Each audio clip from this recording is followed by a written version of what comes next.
오늘 발제가 PPT를 사용해서 진행되기 때문에 발제 PPT를 먼저 한 뒤에 약간 좌장 토론자들께서 자리를 이동하도록 하겠고요. 오늘 토론회는 사교육걱정검세상 유튜브 채널에서 생중계되고 있고, 오늘 논의하고 있는 경쟁교육 해소 방안을 마련하기 위해서 국민서명 캠페인이 진행되고 있는데요. 유튜브 채널 하단에 링크가 게시되어 있습니다. 그래서 서명을 원하시는 분들은 링크를 참고하시면 되겠습니다. 그러면 발제 이후에 우리 홍세화 좌장님께 마이크를 넘기도록 하겠습니다.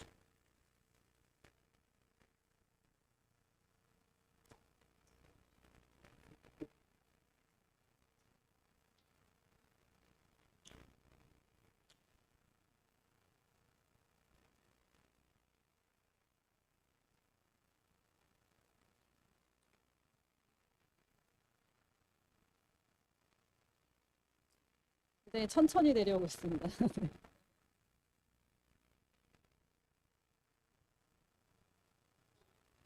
네, 발제를 시작하도록 하겠습니다. 저는 경쟁교육 고통은 국가 공동체가 해결해야 할 최우선의 과제입니다. 저는 발제를 맡은 사교육걱정검세상 공동대표 겸 상임변호사 홍민정입니다. 감사합니다. 먼저 발제의 순서를 말씀드리도록 하겠습니다. 들어가면서 교육의 목적과 전혀 부합하지 않은 한국 교육의 현실을 말씀드리고요. 다음으로 경쟁은 필수인가라고 이야기하는 부분들에 대해서 반박하는 내용들을 같이 살펴보겠습니다. 다음으로는 이 경쟁교육 고통 때문에 아이들이 얼마나 힘들어하는지 그 실상을 살펴보고요. 마지막으로는 경쟁교육 고통을 국가가 해결하기 위해서는 어떤 방향으로 나아가야 되는가 대안을 살펴보고 마치도록 하겠습니다. 먼저 교육의 목적에 대해서 이야기를 하고 싶습니다. 교육의 목적이 무엇이라고 생각하십니까? 다들 정의가 조금씩 다르실 수 있을 것입니다. 근데 우리나라에는 법으로 교육의 목적에 대해서 명시하고 있습니다. 바로 교육에 대한 권리와 의무, 또 기본적인 사항을 명시하고 있는 교육기본법이 바로 그것인데요. 제2조에서 교육의 목적에 대해서 이야기하고 있습니다. 교육은 홍익인간의 이념 아래 모든 국민으로 하여금 인격을 도야하고 자주적 생활 능력과 민주시민으로서 필요한 자질을 갖추게 함으로써 인간다운 삶을 영위하게 하고 민주국가의 발전과 인류 공영의 이상을 실현하는 데에 이바지하게 함을 목적으로 한다. 그러니까 핵심은 민주시민으로서의 필요한 자질을 갖추게 함으로써 인간다운 삶을 영위하게 하는 것이라 하겠습니다. 근데 민주주의 국가에서 민주시민으로서의 자질은 어떤 것일까요?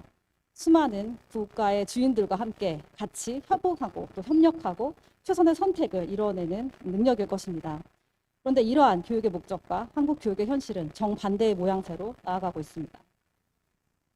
우리나라는 유엔 아동권리협약에 비준되어 있습니다. 이에 따라 정기적으로 아동권리위원회의 모니터링과 권고를 받습니다. 2019년에도 제5차, 6차 심의가 있었습니다. 여기에 심의에 참여했던 알두세리 의원은 이렇게 한국 교육 현실을 꼬집었습니다.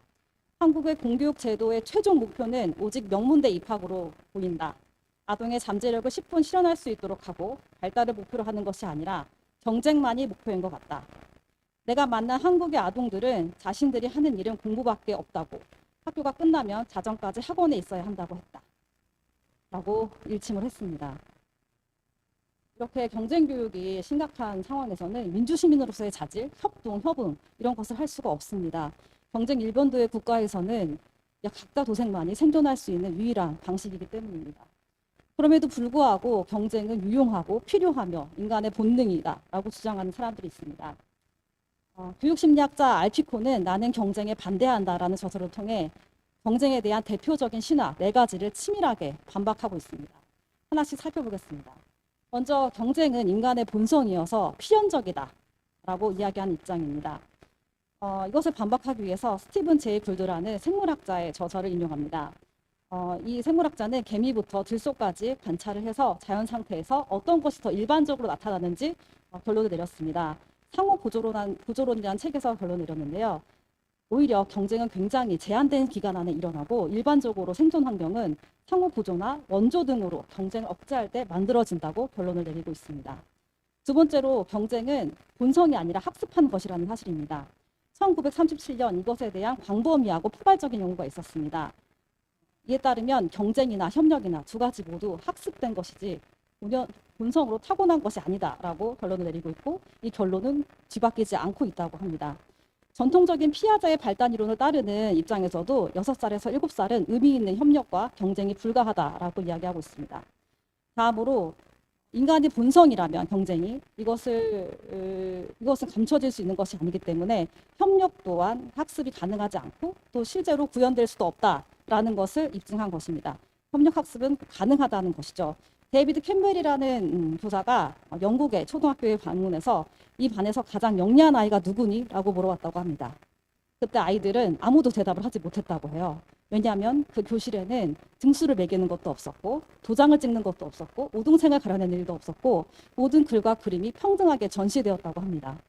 캠벨이 돌아와서 교실에서 시험을 없애고 등수를 없애고 우등생을 가려내는 것을 없앴더니 아이들이 다른 아이들의 글과 그림을 훼손하지 않고 협응하고 협력하는 문화들이 공유되었다라고 보고서에 적고 있습니다. 오타와 대학 연구도 마찬가지입니다. 유치원과 초등학교 2학년까지 아이들에게 협력적인 게임을 가르쳤더니 쉬는 시간에도 협력적인 태도가 나타났고 아이들이 협력적인 게임을 더 선택하는 비율이 압도적으로 높았습니다. 다음으로 경쟁. 네, 이렇듯이 비경쟁적인 환경에서 그리고 더 협력적인 환경에서 사람들은 더 생산적이고 더 효과적인 성과를 거둘 수 있다라고 입증한 연구는 무수히 많습니다. 알피콘도 이 주제에 관해서는 아주 명백하고 일관되게 연구 결과가 나오고 있다라고 이야기하고 있습니다. 다음으로 경쟁은 재미있다라는 것입니다. 경쟁적 놀이의 대표적인 예로 스포츠를 들 수가 있고 이것을 중심으로 설명을 해보겠습니다. 즐거운 놀이의 특성을 좀 먼저 살펴보면요. 놀이는 스스로 선택하는 것이고 또 즐겁기 때문에 선택하는 그런 본질을 갖고 있습니다. 그러나 스포츠 선수들은 결코 즐겁지 않습니다. 훈련은 고되고 또 힘든 일이고 패배는 괴롭고 승리는 생존을 위해서 존재합니다. 일부에서는 승리할 때 느껴지는 전율이 즐거운 것이다 라는 주장이 있지만 도덕적 또 정서적으로 다른 사람을 패배시킴으로써 파괴함으로써 얻는 즐거움은 공동체 모두를 위해서 바람직하지 않다라고 이야기를 합니다. 다음으로 경쟁은 밝혔습니다. 이런 경쟁의 부작용들 때문에 변화를 추구하는 사례들이 늘고 있습니다. 이 사진에 보시는 분은 굉장히 유명한 분이어서 다들 알고 계실 겁니다. 핀란드의 교육혁명을 성공적으로 이끌었던 국가교육청장 에르키 야호입니다. 경쟁은 경쟁을 낳아 결국 유치원생들까지 경쟁의 소용돌이 속에 말려들게 만들 것이다. 학교는 좋은 시민이 되기 위한 교양을 쌓는 과정이고 경쟁은 좋은 시민이 된 다음의 일이다 라고 남긴 말은 굉장히 유명합니다. 핀란드는 경쟁이 아닌 협력을 또 효율보다는 교육 원칙을 중시하며 뒤처지는 학생들에게 배려와 지원에 집중을 했습니다.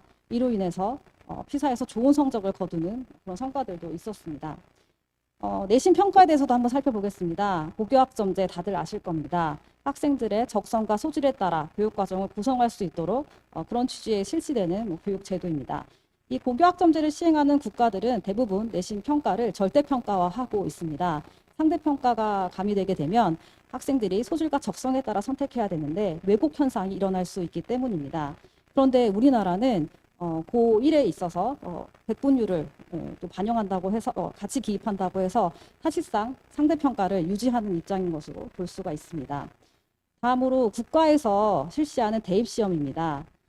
보시면 영국, 프랑스, 독일, 미국, IB까지 해서 다 대부분 절대평가로 이루어지는 것을 알 수 있습니다. 고교학점제 운영을 비롯해서 OECD 국가들의 입시와 내시 등 대부분 절대평가로 원점수나 등급을 부여해서 상대평가를 하는 경우는 매우 드뭅니다. 기업에서의 변화도 있었습니다. 이분은 GE의 CEO였던 잭 웰치입니다. 이분은 살인적인 상대평가를 했던 것으로 굉장히 유명했습니다. 상위 20%에게는 보너스, 스톡옵션, 승진들의 보상을 했고 중위층인 70%에게는 20%로 갈 수 있도록 독려를 했습니다. 그리고 하위 10%에는 해고를 했습니다. 이러한 상대평가 체제를 유지하고 있는 기업들이 굉장히 많았습니다. 마이크로소프트 그리고 어도비도 그런 기업 중에 하나였습니다. 어도비가 이런 상대평가를 계속하다가 문제에 직면하게 됩니다. 상대평가의 4가지 문제에 직면을 하게 되는데요. 첫 번째는 평가 공정성에 대한 시비 및 이직률의 증가였습니다.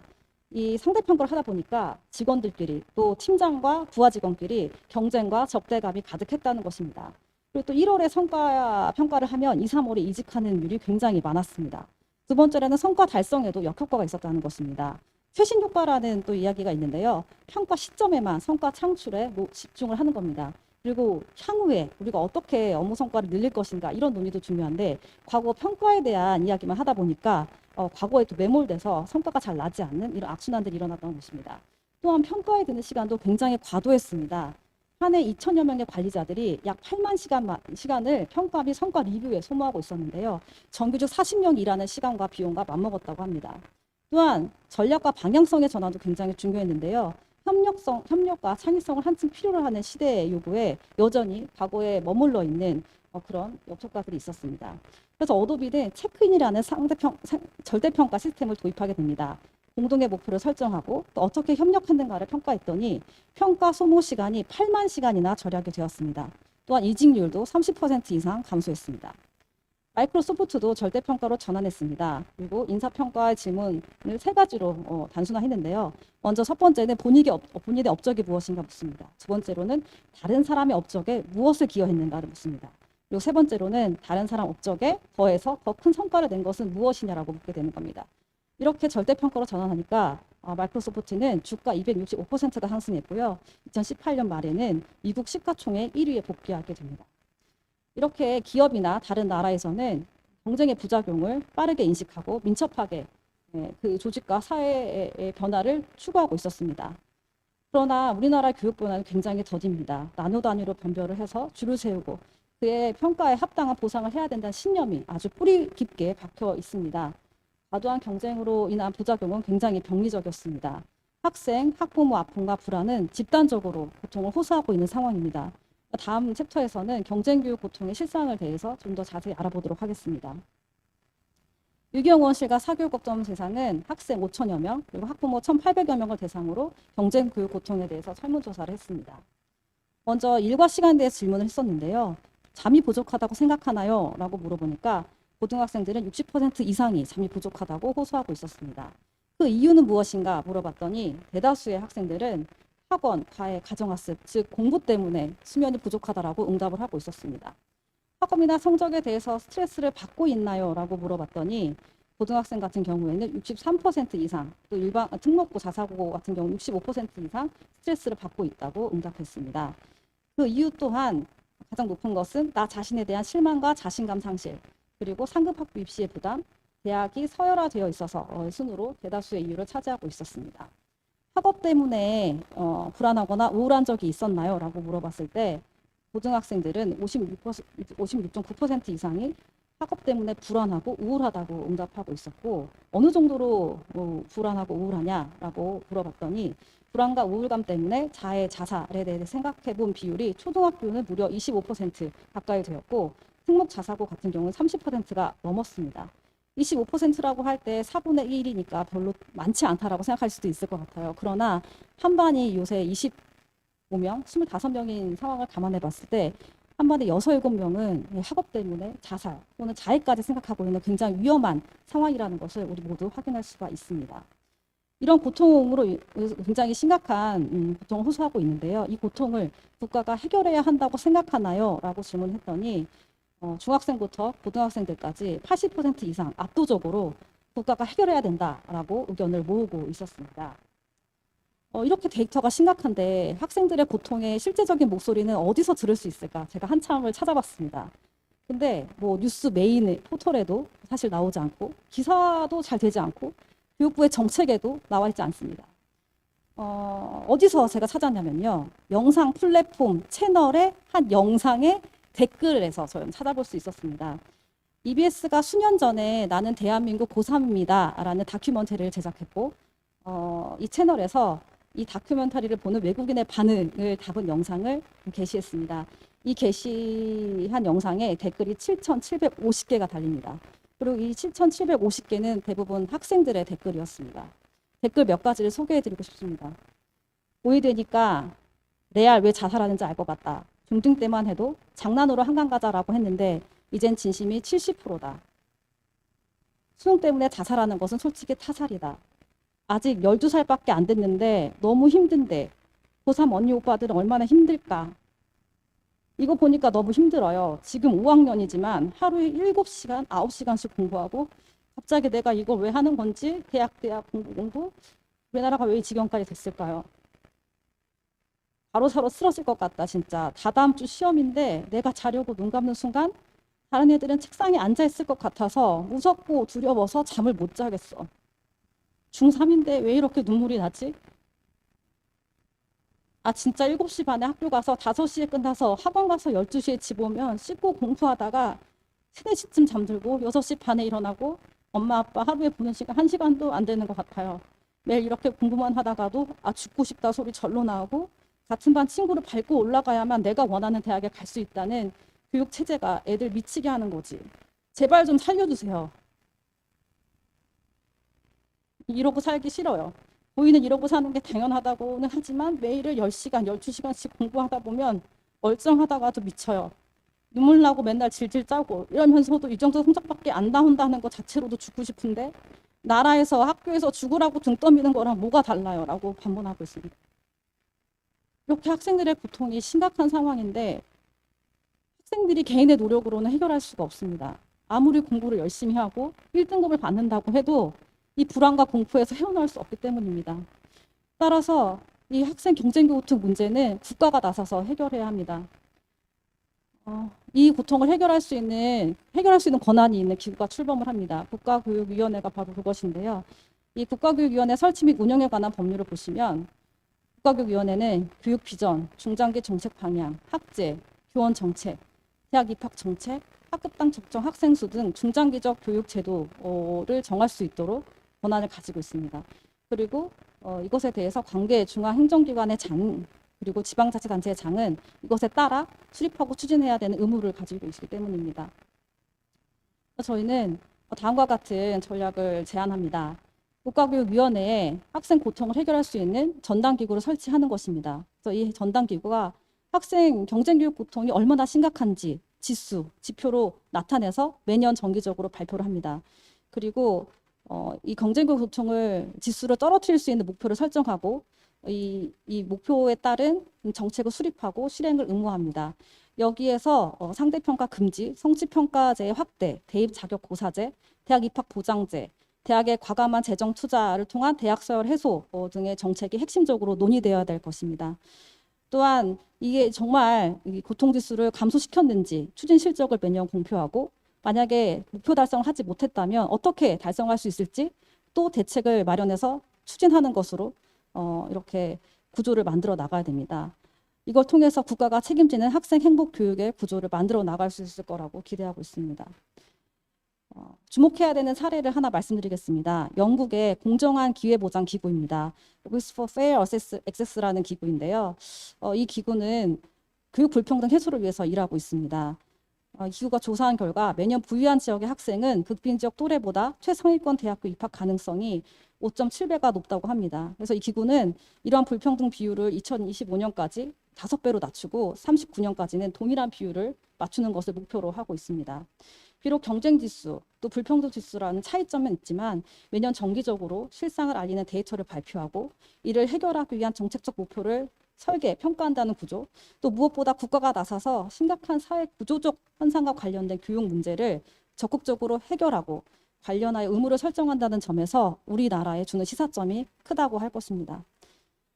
말을 좀 정리하도록 하겠습니다. 제가 댓글 중에 또 소개하고 싶은 댓글들이 있었어요. 근데 이 댓글이 계속해서 반복적으로 나옵니다. 뭐 힘들다 뭐 이런 댓글과 같이 나오고 있는 댓글인데요. 이런 댓글입니다. 아무리 하소연 해봐야 안 바뀜. 어차피 이런 거 만든다고 실질적으로 달라진 게 있음? 고등학생 동정하는 거 빼고는 아무것도 안 하잖아. 이런 영상이 있어도 봐야 될 사람들은 안 본다. 정책 위반자들은 아무것도 하지 않는다. 이런 절망에 갇혀있는 그런 댓글들이 많았습니다. 여기 계신 분들이 아이들에게 약속을 했으면 좋겠습니다. 고통을 확인하고 알았으니 해결하기 위해서 노력하겠다라는 약속 말입니다. 사람이 살려달라고 얘기했을 때 그것을 위해서 아무것도 하지 않는 것은 인간으로서의 의무를 저버리는 것입니다. 간곡히 말씀을 드립니다. 경쟁교육 고통 해결을 위해서 나서주셨으면 정말 좋겠습니다. 이상으로 발제를 마치겠습니다.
네, 지금까지 그 홍민정 사교육 없는 세상 공동 대표께서 발제를 해주셨습니다.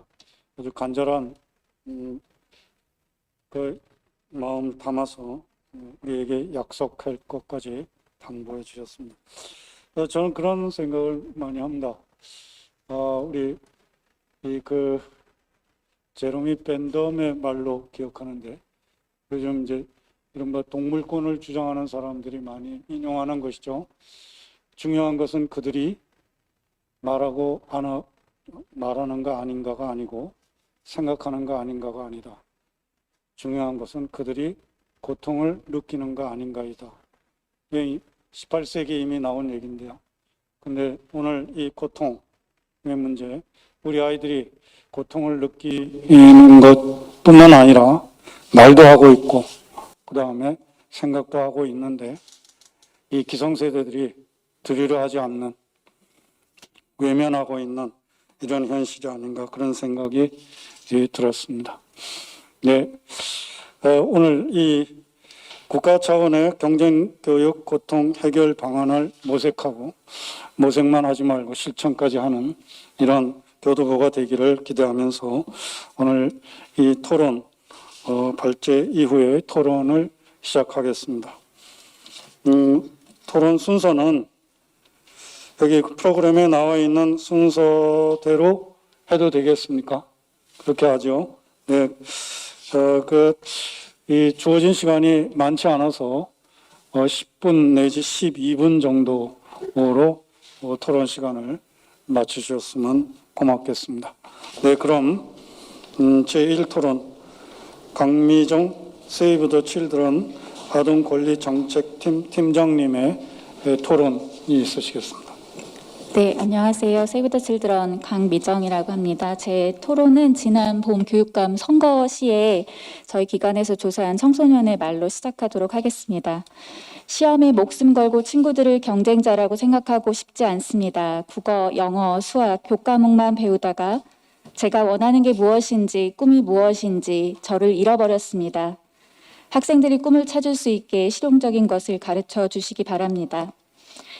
나를 잃어버리게 하는 교육, 그것이 우리 사회 경쟁 교육의 단면이라고 생각합니다. 2021년에 세이브 더 칠드런과 서울대학교 사회복지연구소의 국제아동 삶의 질 조사에 따르면 한국의 10세 아동의 행복도는 조사 대상 35개국 중에 31위로 최하위권이었습니다. 특히 학습에 대한 만족도는 25위, 자기 자신에 대한 만족도는 28위, 시간 사용에 대한 만족도는 31위로 순위가 낮게 나왔습니다. 이 연구는 한국의 경쟁적인 교육 제도가 아동이 스스로에 대한 긍정적인 인식을 갖기 어렵게 만들고 아동 스스로 자신의 시간을 주도적으로 사용하지 못하게 하는 요인이라고 보았습니다. 발제에서 대표님도 말씀하셨던 것처럼 2019년에 유엔 아동 권리위원회는 우리나라의 교육의 목표가 아동의 발달이 아니라 명문대 입학으로 보인다고 말하였습니다. 놀이 정책의 성과를 한국 정부가 제시하자 아동들이 정말 놀이와 여가를 정말 누릴 수 있는지 되묻기도 하였습니다. 실제로 우리나라 학생들이 일주일에 공부하는 시간은 OECD 회원국 평균보다 15시간이 많습니다. 2018년 OECD 국제 학업 성취도 평가 결과는 학교 교육의 불균형을 보여줍니다. 우리나라 수학 영역은 1위에서 4위, 읽기 영역은 2위에서 7위였으나 삶의 만족도는 65위였습니다. 3년 전에 유엔에서는 공교육에서의 심각한 경쟁과 그것이 아동들에게 미치는 영향을 완화하기 위한 대한민국의 패러다임 전환 계획을 물은 바가 있습니다. 이제는 저희가 국가가 그것에 대해서 응답해야 될 때라고 생각을 하고 있습니다. 앞서 발제에서도 교육의 목표에 대해서 말씀 주셨습니다. 유엔 아동 권리위원회는 교육의 목표를 아동의 인간 존엄성과 권리 실현에 직접적으로 관계가 있다고 보았습니다. 교육기본법 제12조 제1항 또한 교육의 당사자인 학습자의 인권이 학교 교육을 통해 존중되고 보호되어야 함을 명시하고 있습니다. 그러나 국제인권규범은 지식의 축적, 경쟁의 촉진, 아동에 대한 과도한 학습의 부담에 초점을 맞춘 형태의 교육은 아동의 최대한의 능력과 재능의 균형적인 발전을 심각하게 저해할 수 있다는 점을 강조한 바가 있습니다. 그러나 발제에서 지적되었듯이 우리 사회 경쟁교육은 아동 청소년을 통제하고 감시하고 평가합니다. 지금이 아니라 미래를 위한 수단으로 여겨지는 경험을 겪은 아동 청소년은 자신의 존엄성을 훼손당하며 심리 정서적 고통을 겪습니다. 지난해 통계청이 2021년 청소년 통계에 따르면 2011년부터 9년간 청소년 사망의 원인 1위는 자살이었습니다. 중고등학생이 25.2%는 최근 1년간 우울감을 경험하고 있다고 합니다. 대상화된 경험을 하는 아동들은 또한 다른 존재의 존엄성을 해치기도 합니다. 어떤 아이들은 자신의 고통을 또래나 교사, 그리고 사회를 향해 전가하기도 합니다. 그것은 폭력의 형태로 나타나기도 반사회적 행동으로 나타나는데 저는 이것이 개인의 문제라기보다 경쟁을 지향하는 학교 교육으로 인한 구조적인 문제라고 할 수 있을 것이라고 생각합니다. 2019년도에 아동들은 교육으로 고통받고 있다고 유엔 아동권리위원회 앞에서 증언하였습니다.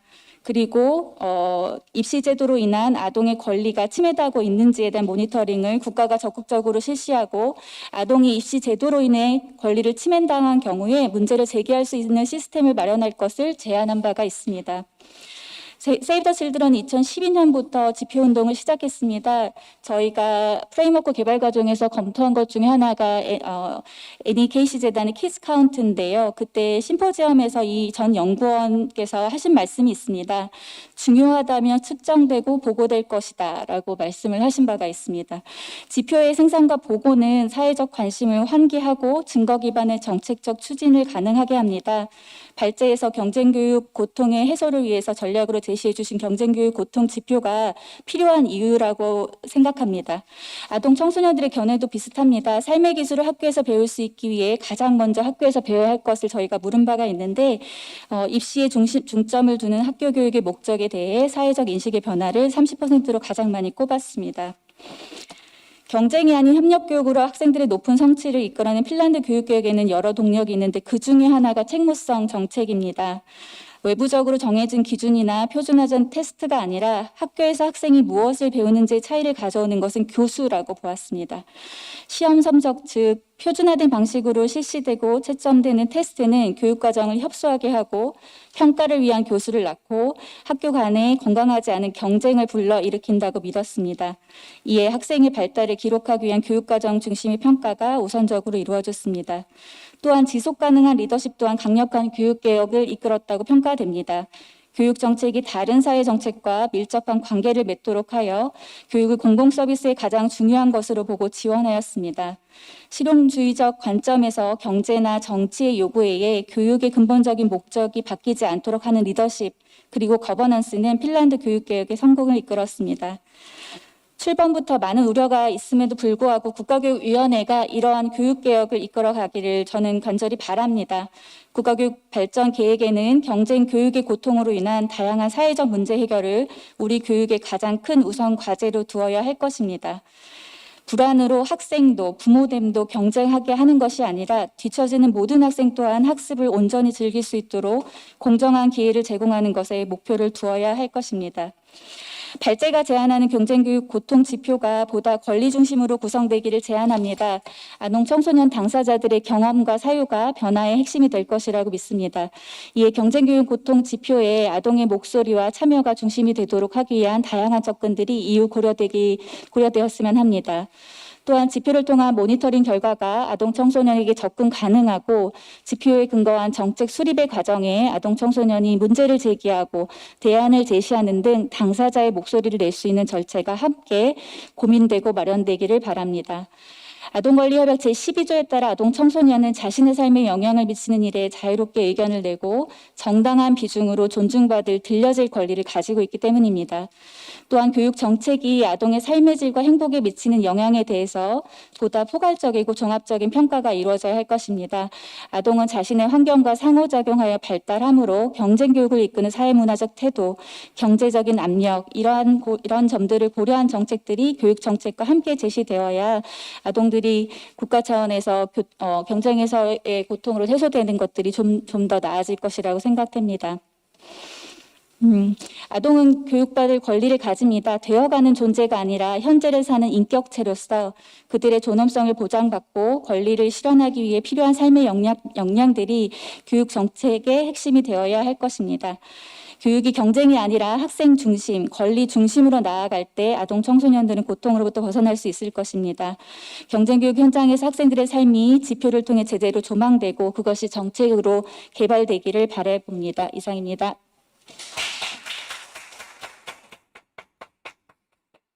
네, 수고하셨습니다. 지금까지 강미정 세이브 더 칠드런 아동권리정책팀 팀장님의 토론이 있었습니다. 아주 간략하게 제가 말씀드리면, 경쟁 교육 고통 지표가 권리 중심으로 구성되는 것.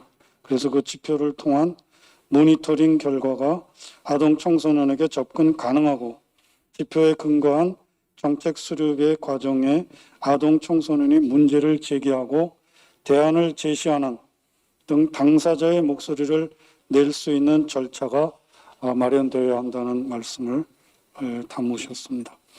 네, 그러면 두 번째 토론으로 지나영 존스 홉킨스 대학교 소아청소년 정신건강의학과 교수님의 토론을 듣겠습니다. 네.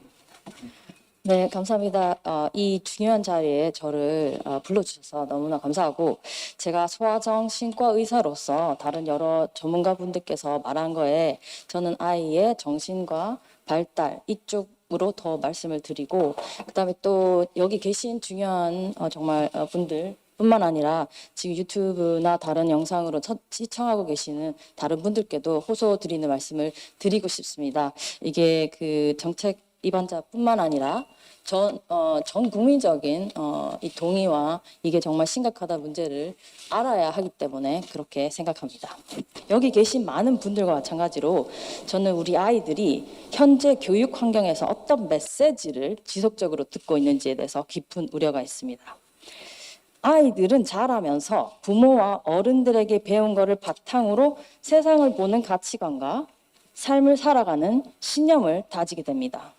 그 중에서도 특히 중요한 것이 자신에 대한 신념입니다. 나는 사랑받는 사람이야. 나는 가치 있는 사람이야.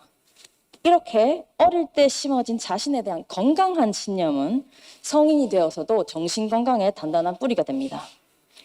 아이들이 자신에 대한 건강한 신념을 갖기 위해서 어른들로부터 꼭 들어야 하는 메시지가 있습니다. 바로 절대적인 존재 가치에 대한 메시지입니다. 상대적인 비교에서 나오는 것이 아니고 절대적인 가치입니다. 너는 존재만으로도 소중한 사람이야.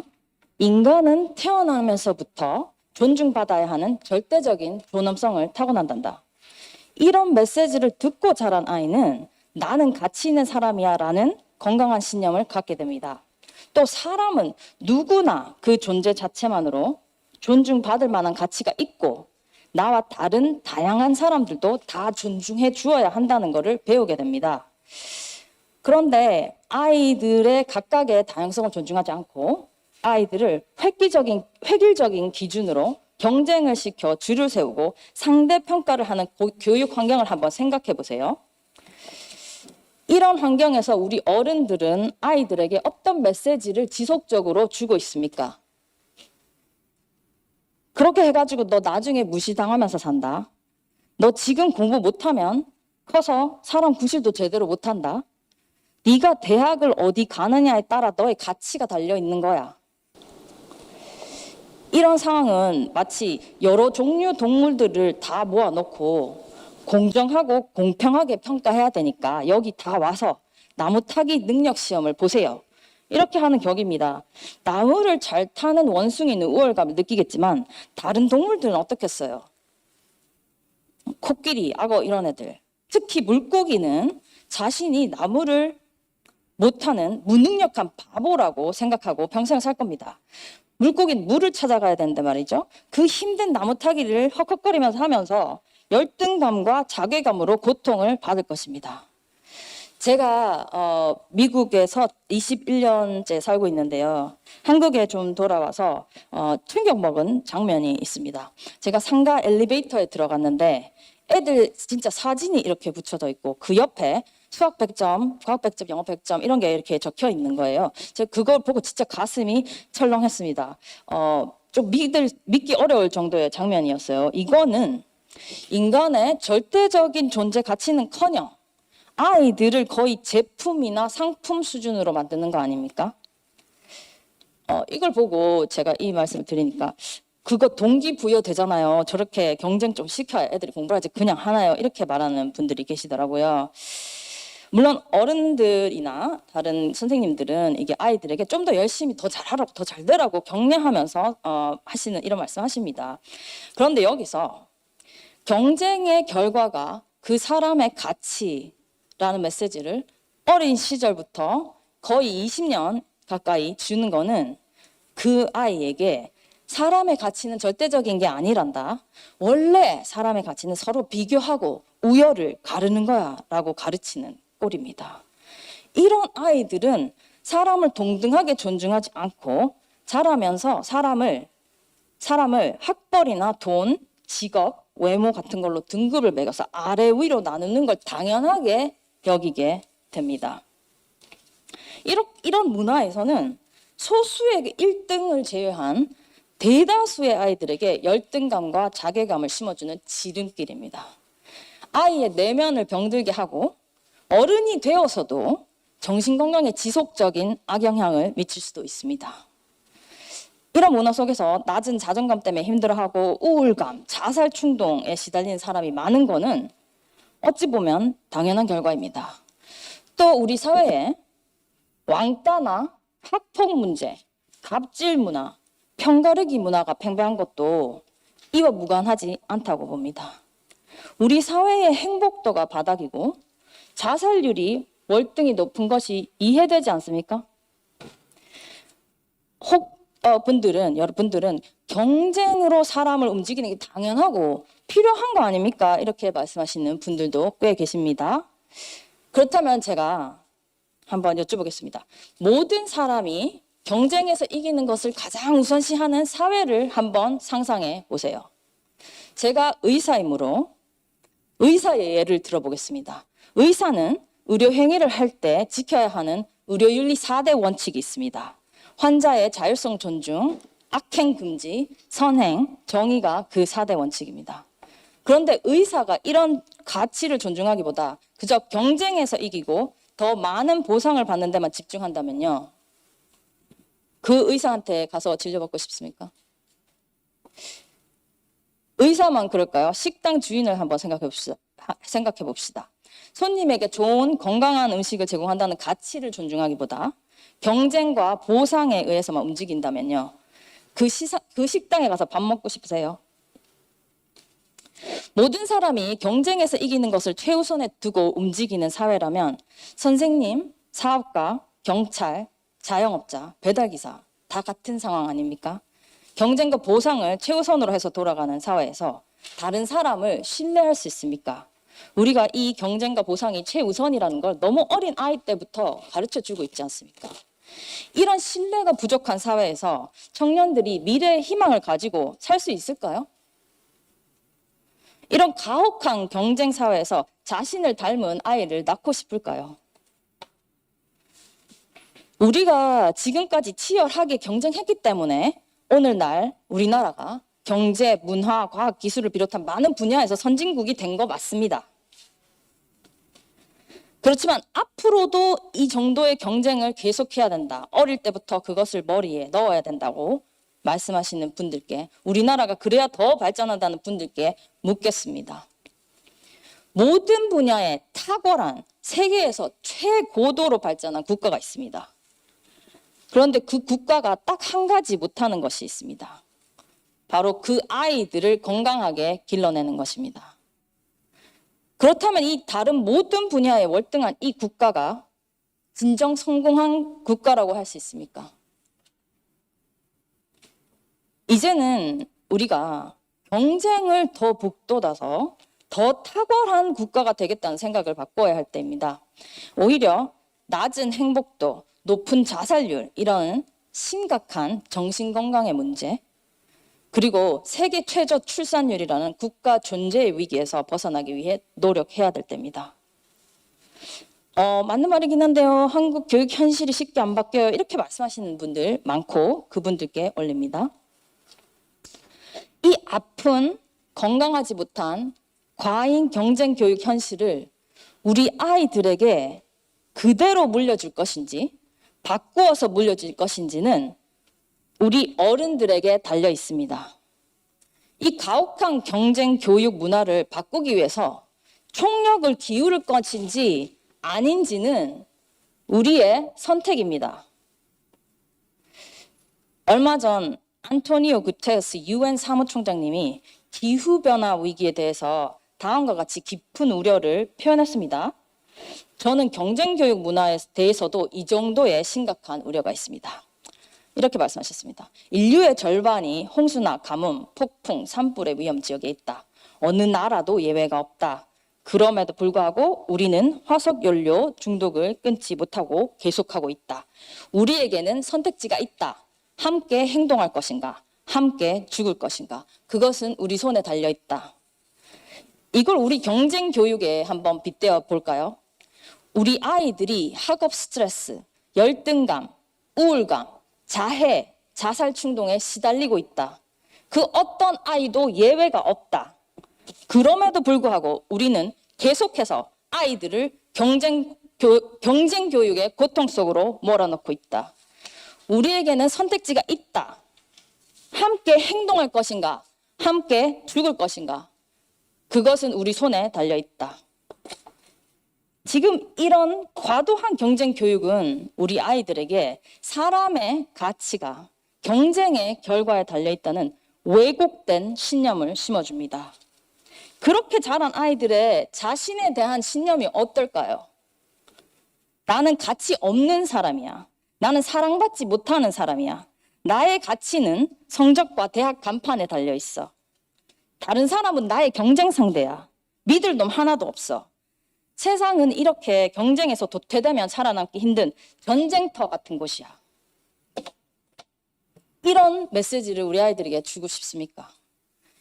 이로부터 오는 지속적인 정신건강의 폐해는 성장해서 성인이 될 때까지 계속되고 우리 사회를 전체적으로 병들게 할 뿐만 아니라 이제는 국가 존립의 위기까지 오고 있습니다. 우리 이제는 정말 바꿔야만 합니다. 그리고 우리 할 수 있습니다. 우리가 하려면 다 함께 행동해야 됩니다. 한 분만 하시면 옆에 사람 때문에 불안하시죠? 우리 다 함께 정책도 바꿔주시고 모든 국민이 이거에 동의해서 다 함께 손잡고 다 같이 일어나야 합니다. 우리 다 함께 행동합시다. 다 함께 일어납시다. 우리 다 함께 우리 자녀들에게 새로운 건강한 행복한 문화를 물려줍시다. 감사합니다. 네, 수고하셨습니다. 지금까지 진아영 존스홉킨스 대학교 소아청소년 정신건강의학과 교수님의 토론이 있었습니다. 특히 경쟁이 인간을 어떻게 망치는지, 이 사회를 또 그르치는지에 대해서 아주 좋습니다. 네, 그러면 다음에는 김민성 경기도 원미고 상담교사님의 그 토론이 있겠습니다. 주제는 지금 우리 사회는 스스로를 지킬 학생을 키우는가입니다. 네, 그럼 말씀하시죠. 네, 안녕하세요. 저는 이제 경기도에서 전문 상담교사로 근무 중인 김민성입니다. 앞서 이제 진아영 교수님이 함께 행동할 거냐, 함께 죽을 거냐 얘기하셨는데 교육 관계자로서 되게 막중한 책임감을 느끼게 되는 것 같습니다.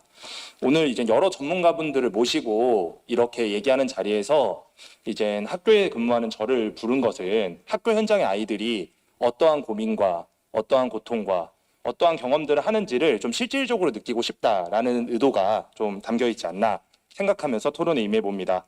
저는 10년째 전문 상담교사로 근무하면서 많은 학생을 만나고 있습니다. 근데 이 만나는 학생들이 자의반 타의반으로 오긴 하지만 결국 내 삶에 고민이 있어서 내가 힘들어서 오는 것이겠죠. 근데 학교에서 이런 상담이 시작된 역사는 불과 이제 2007년에 학교에 이제 상담교사가 배치되게 됐고 좀 더 교육 현장에 빠르게 배치됐던 거는 2005년에 교육지원청에 순회 상담교사가 배치되면서 시작했으니 채 20년이 되지 않았습니다. 그러니까 우리 아이들 정신건강에 대해서 교육 현장에서 인식한 시간과 비슷하지 않을까라는 생각을 해봅니다.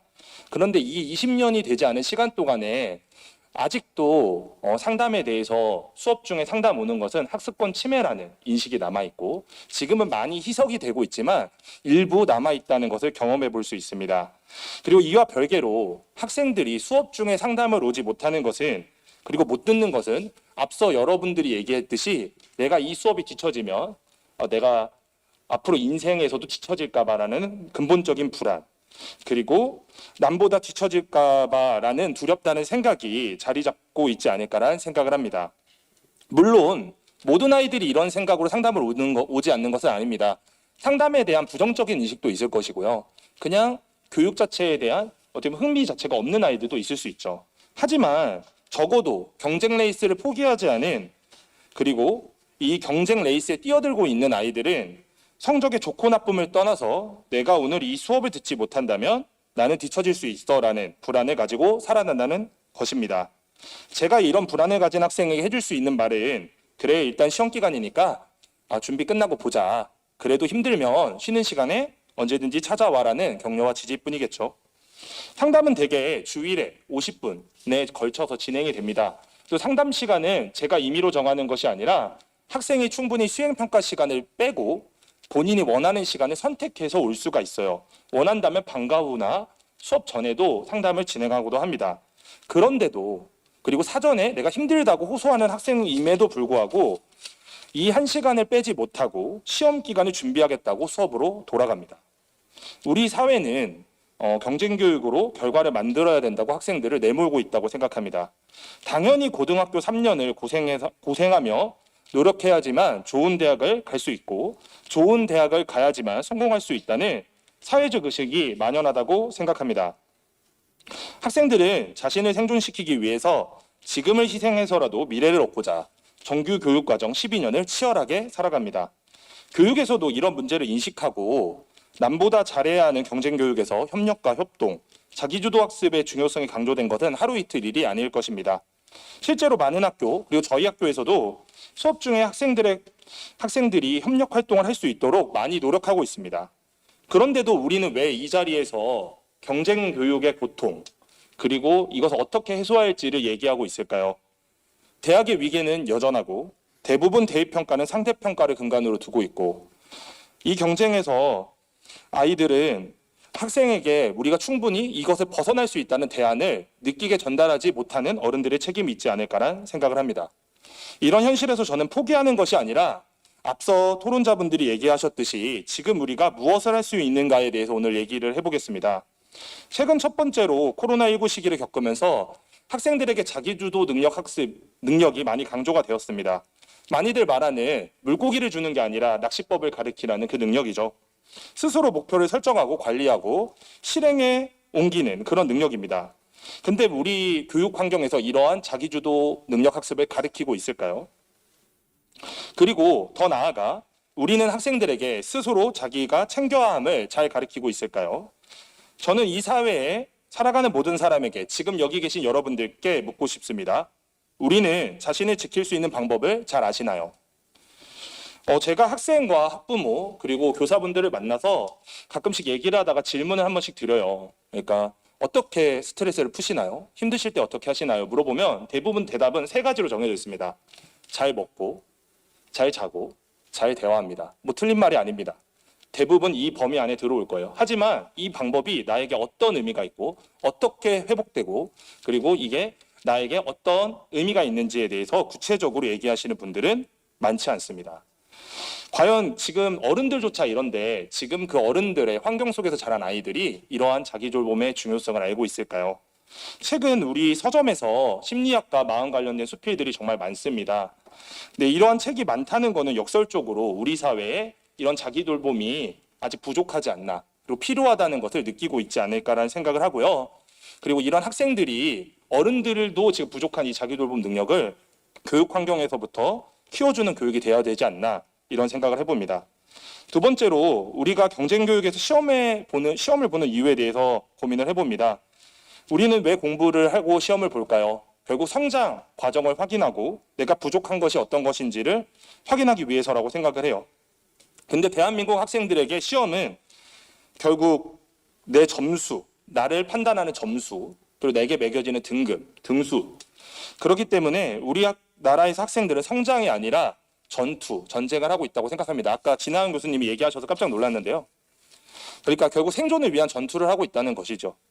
근데 각자 정도의 차이는 있지만 이 학교에서 학생들은 성공과 실패, 승리와 패배, 절박함을 가지고 하루하루를 살아갑니다. 우리는 학생들에게 꿈과 목표를 가지라고 얘기합니다. 근데 아이들은 전쟁 중인데 그 말이 얼마나 와닿을까요? 그러니까 우리가 삶이 팍팍한 어른들에게 미래를 좀 더 그려봐 할 때 그 말이 와닿지 않는 것과 같지 않을까요? 여러분들은 내가 무엇을 좋아하는지 어떻게 아실까요? 보자마자 딱, 아, 나 이 사람 좋다 하는 금사빠들도 있으시겠죠? 하지만 아시다시피 그런 경우 겪어보면 생각보다 아닌 경우도 많습니다. 결국 겪어봐야 내가 무엇을 좋아하고 어떤 것을 싫어하는지 알 수가 있어요. 근데 우리는 아이들이 과연 꿈을 위해서, 진로를 위해서 무엇을 겪을 수 있는지 알려줄 수 있는 교육 환경인지 한번 돌아봐야 될 것 같습니다. 어떻게 보면 음식 편식을 하는 아이들에게 먹어보지도 않고 먹기 싫다는 아이들에게 그 음식을 먹게 하는 방법은 가장 좋고 맛있는 맛집을 데리고 가서 한 입 먹여보는 것입니다. 근데 우리는 과연 그 아이들이 꿈과 미래를 그리기 위해 가장 맛있고 가장 좋은 경험을 시켜줄 수 있는 교육 환경일까요? 그렇지 않다고 생각합니다. 또한 요즘 아이들은 혼란스럽습니다. 교육제도는 계속 바뀌어요. 그래서 아까 교육위원회가 정말 저도 중요하다고 생각을 하는데 중학교에서는 자율학년제가 도입돼서 아까 얘기했던 좀 맛있는 맛집을 한번 가볼 수 있는 기회가 제공은 됐죠. 하지만 중2 때 시험을 똑같이 봅니다. 결국 갑자기 시험 스트레스가 유예되었을 뿐 여전히 시험 스트레스는 동일하게 오히려 더 짧은 기간 더 극심하게 느낍니다. 그리고 고교학점제도 곧 도입될 예정입니다. 하지만 앞서 홍민정 공동대표께서 얘기하셨듯이 고교학점제 또한 상대평가를 근간으로 하고 있기 때문에 결국 평가제도가 바뀌지 않은 상황에서 아이들은 똑같이 이런 경쟁에 놓일 거라고 생각을 합니다. 최근에 2학기가 되면 학생들이 상담실에 찾아오는 이유 중 하나가 저 자퇴하려고라는 이유를 합니다. 이유 중 하나가 내신 성적이 좋지 않아서 제가 원하는 대학을 못 갈 것 같아요. 얼마나 아이러니한 일입니까? 대학교를 가기 위해서 고등학교를 자퇴하겠다. 이 부분이 이 우리 교육의 문제의 핵심을 담고 있는 것이라고 생각을 합니다. 그 아이에게 대학이 중요한 게 아니다. 전부가 아니고 그리고 정시 준비가 어렵단다라는 얘기는 와닿지 않습니다. 이미 오래된 사회 문화적 분위기가 좋은 대학을 가지 않으면 도태될 것이라고 했기 때문에 그 말이 들리지 않는 것이죠. 제가 고등학교 근무하면서 정말 많이 느끼는 거는 이과 계열 학생이 정말 많이 늘어났다는 것입니다. 어떻게 보면 자연스러운 일일 수도 있지만 저는 이 또한 조금 다르다고 생각합니다. 문과 계열의 적성인, 그러니까 어문과 영어와 그리고 사회 과목을 잘하는 근데 수학은 잘 못하고 흥미가 없는 아이들이 일부러 이공계를 갈까 고민을 해요. 근데 그 아이들이 왜 일공계를 가는지 고민하는 이유 중 하나는 어른들이 이공계가 취직이 잘 되니까. 결국 이 또한 생존의 연장선에 있는 선택이라고 생각을 합니다. 이런 상황에서 성장을 위한 공부, 나를 찾는 공부, 내가 무엇을 좋아하고 어떤 직업을 하고 싶은지 경험하는 공부를 하는 것은 시스템적으로 거의 불가능한 선택지라고 생각합니다. 또한 시험 자체가 결과처럼 여겨지는 사회 분위기는 제도전을 어렵게 하는 장벽이 됩니다. 그리고 초중고를 나와 대학교 4년제를 진학을 하고 졸업을 하면 남자는 20대 후반, 여자는 20대 중반의 나이가 될 것입니다. 내 지나온 모든 시험과 행적이 결과로 남는 사회에서 하나라도 틀어진다면 이 노력을 지속하기가 쉬울까요? 아니면 포기를 할까요? 어른들은 얘기합니다. 도전 정신을 가지라고요. 하지만 하나를 잘못하면 실패하고 재기가 어렵게 느껴지는 사회에서 우리 이 아이들이 그러한 제도 도전 정신을 가지고 창의적인 선택을 하는 것을 바라는 것은 어려울 것이라고 생각합니다. 세 번째로는 아이들을 교육을 통해서 자존감을 낮추면 안 된다고 생각합니다. 결국 우리나라에서는 공부라는 그리고 필기시험이라는 획일화된 방식으로 아이들의 능력을 평가하고 있습니다. 정말 학교에서 있는 공부만이 전체 공부를 대변할 수 없는 시대에서 그 능력만으로 아이들을 성공과 실패를 규정하는 것은 반복된 실패감과 부적절한 자아감과 그리고 앞에서 진하은 교수님이 얘기하셨듯이 핵심 신념이 결국 부정적으로 바뀌는 일로 이어질 뿐입니다. 그렇기 때문에 상대평가와 같이 서로를 비교해서 가치를 입증하는 평가제도에 대한 고민이 필요한 시점이 아닐까 싶습니다. 네 번째로는 스트레스 관리의 중요성을 말하고 싶습니다. 스트레스를 없애는 것과 관리하는 것 중에 과연 어떤 것이 좋을까요? 대부분 이렇게 질문하면 없애는 거라고 다들 얘기합니다. 하지만 스트레스는 자연스러운 겁니다. 없어지지 않죠. 지금 이 순간도 제게 스트레스입니다. 여기 나와서 이 스트레스를 없애는 방법은 정말 멋있게 토론을 마치는 것과 어떻게 보면 아예 이 자리를 안 왔던 것 혹은 그 다양한 간접적인 방법이 있을 겁니다. 근데 우리는 이러한 스트레스, 고등학생들이 겪는 스트레스에 대해서 너무 당연하게 생각합니다. 마치 정원명령처럼 너는 당연히 이 고통감을 겪고 살아가야 된다고 생각하죠. 근데 어떻게 보면 대학교 가서 하고 싶은 거 다 해라. 연애도 대학교에서 해라. 이 말 정말 많이 듣고 지금도 아이들은 듣고 있어요. 20년 전에 통했던 말인데요. 근데 우리는 다 알고 있습니다. 그 말이 거짓말인 것을요. 우리는 이제 서로 인정할 필요가 있습니다. 학생들의 스트레스는 관리되어야 함을요. 당연하니까 참는 것이 아니고 누구나 겪는 것이니까 너만 유별난 것이 아니고 그 학생이 힘들어한다는 인정과 동시에 스트레스를 풀 수 있는 기술을 알려줘야 된다고 생각합니다. 그 환경을 조성해야 됩니다. 그러니까 요즘에 학교에서 공간 재구조화 얘기가 정말 많이 나옵니다. 공간을 리모델링을 하는 거죠. 그래서 녹지도 만들어줘야 되고 쉼터도 만들어줘야 되고 고교 학존제 만들어서 애들이 토론할 수 있는 공간들도 만들고 있습니다. 근데 그런 거와 동시에 그 자리에 결국 친구들이 있어야 돼요. 공감대와 즐거움을 나눌 수 있는. 그런데 앞서 여러 얘기들에서 학교에서 경쟁자인 친구에게 내 솔직한 마음을 얘기하지 못한다는 얘기들을 많이 하셨잖아요. 그런 것처럼 우리가 교육에서 친구들을 뺏고 있지 않은가라는 생각을 한번 나눠봅니다. 마지막으로 우리는 무엇을 배울 것인가에 대해서 얘기를 해보겠습니다. 제가 초등학교일 때는 타자 치는 게 능력이었어요. 좀 지나면 엑셀과 파워포인트가 능력이었고 지금은 포토샵이나 영상 편집이 하나의 능력일 것 같습니다. 정말 빠르게 변화하는 사회고 그리고 어떻게 보면 배워야 할 것들이 고정되지 않는 사회에서 어떻게 보면 도전 정신, 정말 내가 실패해도 된다. 일단은 새로운 학문에 흥미있게 접근하는 것이 정말 중요한 시대라고 생각을 합니다. 하지만 이런 상황에서 상대평가는 결국 이러한 도전 정신을 위축시키는 결과를 낳는다고 봅니다. 앞서 말했듯이 새로운 분야에 진입을 어렵게 만들고 그리고 낮은 자존감은 학생들을 위축시키니까 말이죠. 코딩이나 앞으로 미래에 배울 학문이 학생들에게 도전하고 집중할 수 있게 하기 위해서는 반복적인 성공 경험으로 과목에 대한 낯설음을 줄이고 교육 과정에서 상대평가의 절박함에 벗어나서 내 스스로 성취 향상을 도모하는 성취평가제나 절대평가가 학생들의 자존심을 지키고 새로운 학문에 대한 탐구심을 높일 수 있다고 생각합니다. 발제문을 보면서 도입부에 교육은 홍익인간 정신을 근간으로 한다고 명시가 되어 있는데 우리 교육이 과연 세상을 널리 이롭게 한다. 그리고 학생들을 널리 이롭게 하는 교육을 실천하고 있는지 교사로서 제 스스로에게 질문을 하게 됩니다. 경쟁 교육을 강조하는 사회 분위기에서 그리고 교육 환경이 빠르게 개선되지 않더라도 학생들의 스트레스와 자기 돌봄을 지원해 줄 수 있는 시스템은 선제적으로 정비할 수 있다고 생각합니다. 이런 상황에서 우리 교육 환경은 아직도 모든 학교에 상담교사를 비롯한 상담 전문가가 배치되어 있지 않고 그리고 상담과 같은 자기 돌봄 행위가 학습권을 침해한다는 인식이 남아 있습니다. 저는 꿈꿔봅니다. 모든 학교에 상담 인력이 배치가 되고 그러한 상담 인력들이 현장의 분위기를 바꾸고 상담과 정신건강 치료에 대한 긍정적인 인식을 자리 잡게 한 다음에 학생들이 자기 돌봄의 필요성을 또래와 가족들에게 나누고 그것들이 우리 사회 전반에 깔리는 것을요. 저부터 노력하겠습니다. 상담실을 경험한 학생들이 자기 돌봄의 필요성을 잘 느낄 수 있게 하고 정말 미시적이고 개인적인 변화지만 그들이 바뀌면 결국 사회가 바뀐다고 생각합니다. 학생들이 우리 사회의 미래니까요. 학생들이 아까 제목처럼 스스로 지킬 수 있는 교육을 실현하기를 바라면서 토론을 마치겠습니다. 감사합니다. 네, 수고하셨습니다. 지금까지 김민성 경기 원미고 상담교사의 토론이었습니다. 그 상대평가는 자존감을 하락시킨다 이런 말씀을 하셨는데요.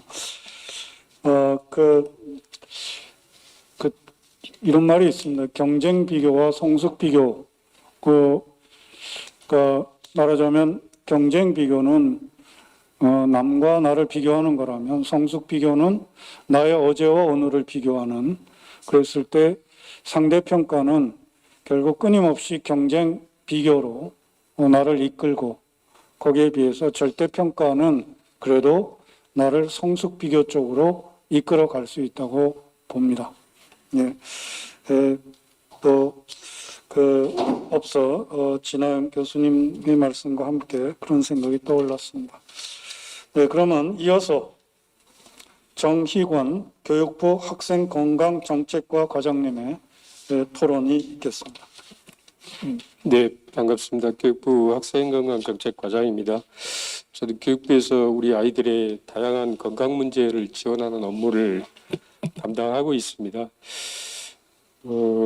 우리 아이들이 이제 무한 경쟁 교육에 내몰리는 상황에 대해서 교육 정책을 설계하고 또 실현시키는 그 부처의 한 사람으로서 매우 막중한 책임도 느끼고 무거운 마음이고, 앞으로 교육부의 역할이 매우 또 중요한 그런 걸 체감하게 됩니다. 오늘 여러 전문가분들께서 발제하신 내용은 교육부의 이제 교육 과정이라든가 입시와 관련되는 부처들이 있습니다. 그 부처도 공유를 해서 잘 전달될 수 있도록 이렇게 하겠습니다. 앞서 말씀드린 것처럼 이제 우리 아이들이 경쟁 교육에 내몰리게 되면서 다양한 건강 문제가 발생되고 있는데, 특히나 이제 문제가 되는 것은 우울, 불안, 자해, 자살과 연계되는 정신 건강 문제인 것 같습니다. 특히나 저출산 시대에는 우리 아이들 한 명 한 명을 아주 건강하게 키우는 것은 여러모로 매우 중요한 사항이고, 그 관련해서 교육부라든가 교육청 또 학교 현장에서의 노력은 매우 중요할 것입니다. 우리 아이들의 정신건강 관련해서는 크게 이제 사전적인 예방 활동, 그다음에 위기 학생을 어떻게 선별해서 관리하는 문제, 그다음에 상담 및 치료, 그다음에 회복 치유와 관련된 이렇게 한 4가지 정도의 영역으로 나눠서 교육부에서는 지원 정책을 마련해서 현장을 지원하고 있습니다. 먼저 사전 예방 활동과 관련해서는 SNS 캠페인을 지속적으로 해서 우리 초중고 학생이나 일반 국민들을 대상으로 해서 공모전, 그다음에 홍보 캠페인, 콘텐츠 개발 등을 통해서 우리 정신건강 또는 생명 존중의 중요성을 계속적으로 홍보를 하고 있습니다. 20년도 기준으로 볼 때 약 27만 명 정도의 참여를 보이고 있습니다.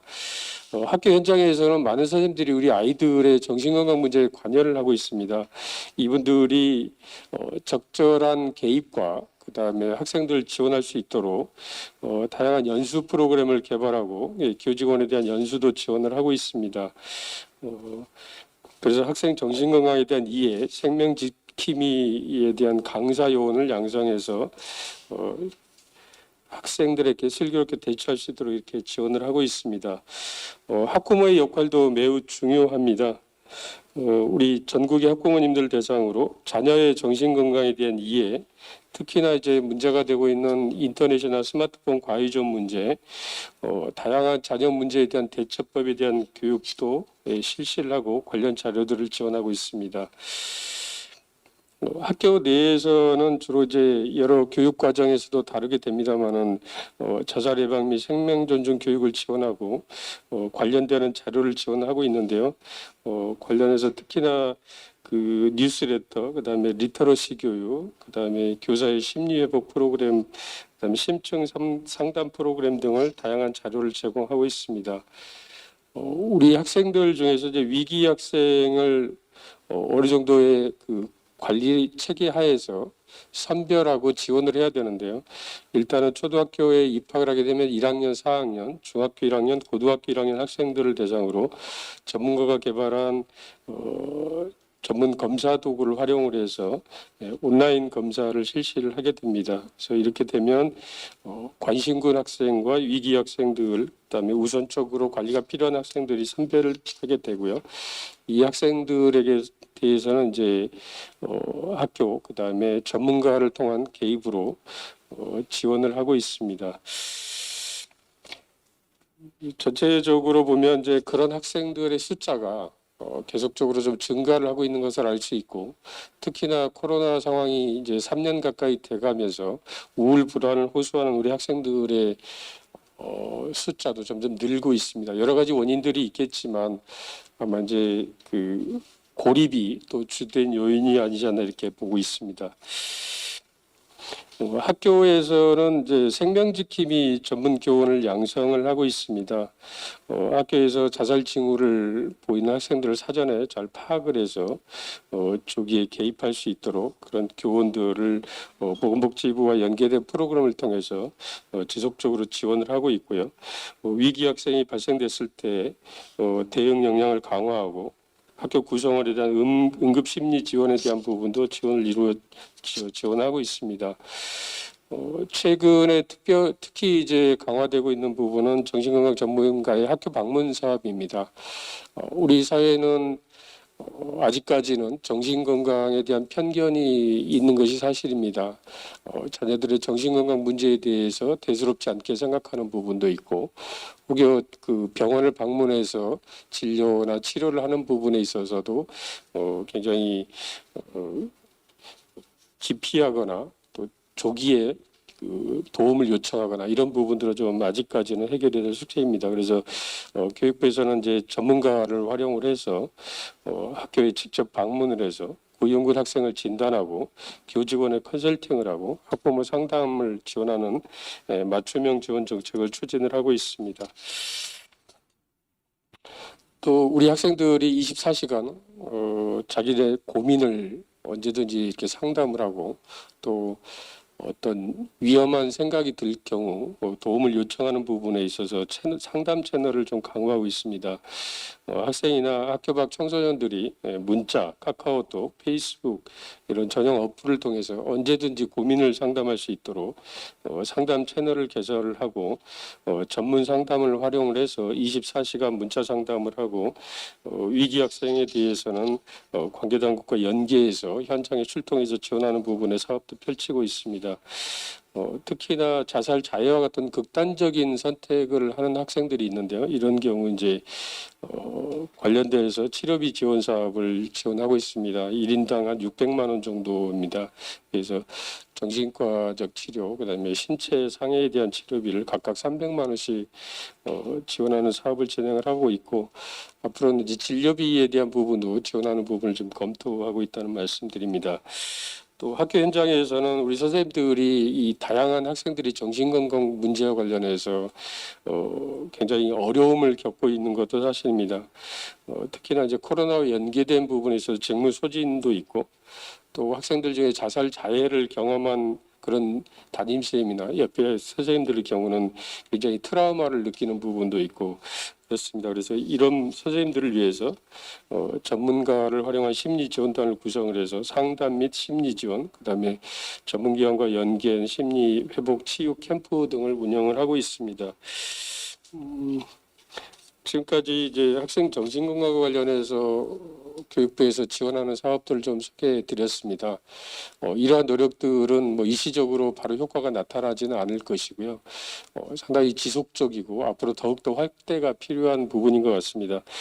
근본적으로는 이제 경쟁교육 에 대한 이 무한 경쟁으로 내몰리는 부분을 해결을 해야 되겠지만 우선은 이제 지금 현재 겪고 있는 아이들의 이 정신건강 문제에 대한 지원을 좀 지속적으로 강화해 나가도록 하겠습니다. 오늘 이제 국가교육위원회가 출범하는 걸로 알고 있습니다. 국가교육위원회가 출범이 되면 각계의 전문가들을 통해서 교육 정책이 이 경쟁 교육에서 조금 더 벗어날 수 있도록 해법을 제시하게 될 것이고 그런 부분들은 이제 제도적 변화가 예상됩니다. 저도 학부모의 한 사람으로서 또 저희 자녀를 키워나가는 과정을 보면서 이 경쟁에 대한 부분은 굉장히 무거운 마음이고 어떻게 하면 이 부분을 좀 조속하게 해결해야 되지 않을까 하는 생각은 저도 똑같은 마음입니다. 굉장히 저출산 시대가 되면서 우리 아이들의 숫자가 줄고 있기 때문에 더욱더 한 명 한 명의 세심하게 보살피고 국가가 지원하는 역할을 하는 부분은 국가의 기본적인 책무라고 생각합니다. 교육부에서도 앞으로 이 부분을 더욱더 관심을 갖고 이렇게 지원하도록 하겠습니다. 네, 감사합니다. 네, 수고하셨습니다. 지금까지 정희건 교육부 학생건강정책과 과장님의 토론이었습니다. 주로 학생들의 정신건강 상황에 특히 우울증이나 불안 등 이런 학교 현장에서 일어나는 그런 문제들에 대해서 교육부 차원에서의 정책이나 등에 대해서 말씀을 해주셨습니다. 그럼 이어서 마지막 토론입니다. 김성천 한국교원대 교육정책전문대학원 교수님의 토론이 있겠습니다. 예, 안녕하십니까. 한국교원대 김성천입니다. 오늘 발제와 토론을 들으면서 많은 생각들을 하게 되어졌는데요. 제가 예전에 교육청에 있었을 때 어느 임용고사를 준비하는 한 학생이 임용고사에 관한 정보를 그 어느 카페에서 물어보서 제가 이제 그 원하시는 자료는 어디 카페, 어디 링크 걸어드리고 여기에 들어가시면 찾을 수가 있다. 했더니 고맙다고 하는 댓글들이 딱 달렸거든요. 근데 한 30분쯤 뒤에 그 제가 썼던 댓글까지 본인이 썼던 글을 삭제를 하더라고요. 이분은 왜 삭제를 했을까 생각을 해보니까 아마 이제 그 정보가 다른 사람에게까지 알려지는 것들이 싫었을 가능성이 상당히 커요. 그게 이제 경쟁이니까 그 안에서 내가 어쨌든 이 정보를 내가 가져가야 되겠다라는 생각을 했던 것 같습니다. 저 그러한 차원 안에서 이제 이 안타까운 이런 현실을 어떻게 바꿔나갈 것인가가 이제 고민이 되는 그러한 이제 시기인 건 분명한 것 같은데요. 그 토끼와 거북이라든지 개미와 배짱이 이제 우화가 있지 않습니까? 그런 걸 이렇게 잘 보면 왜 거북이는 굳이 물가에 나와가지고 되지도 않는 토끼와 경쟁을 했을까? 본인에게 맞는 방식으로 갔어야 되는데 개미와 배짱이라고 했을 때 배짱이는 왜 이제 그 스스로 본인이 좋아서 하는 건데도 왜 이제 성실하지 않았다, 근면하지 않았다라고 하는 거로 욕을 먹어야 하는가라는 것들을 놓고 봤을 때 저는 이제 결국 이런 것들이 이제 다양성을 인정해주지 않는 이런 거하고 연결이 되는 것은 아닌가 싶습니다.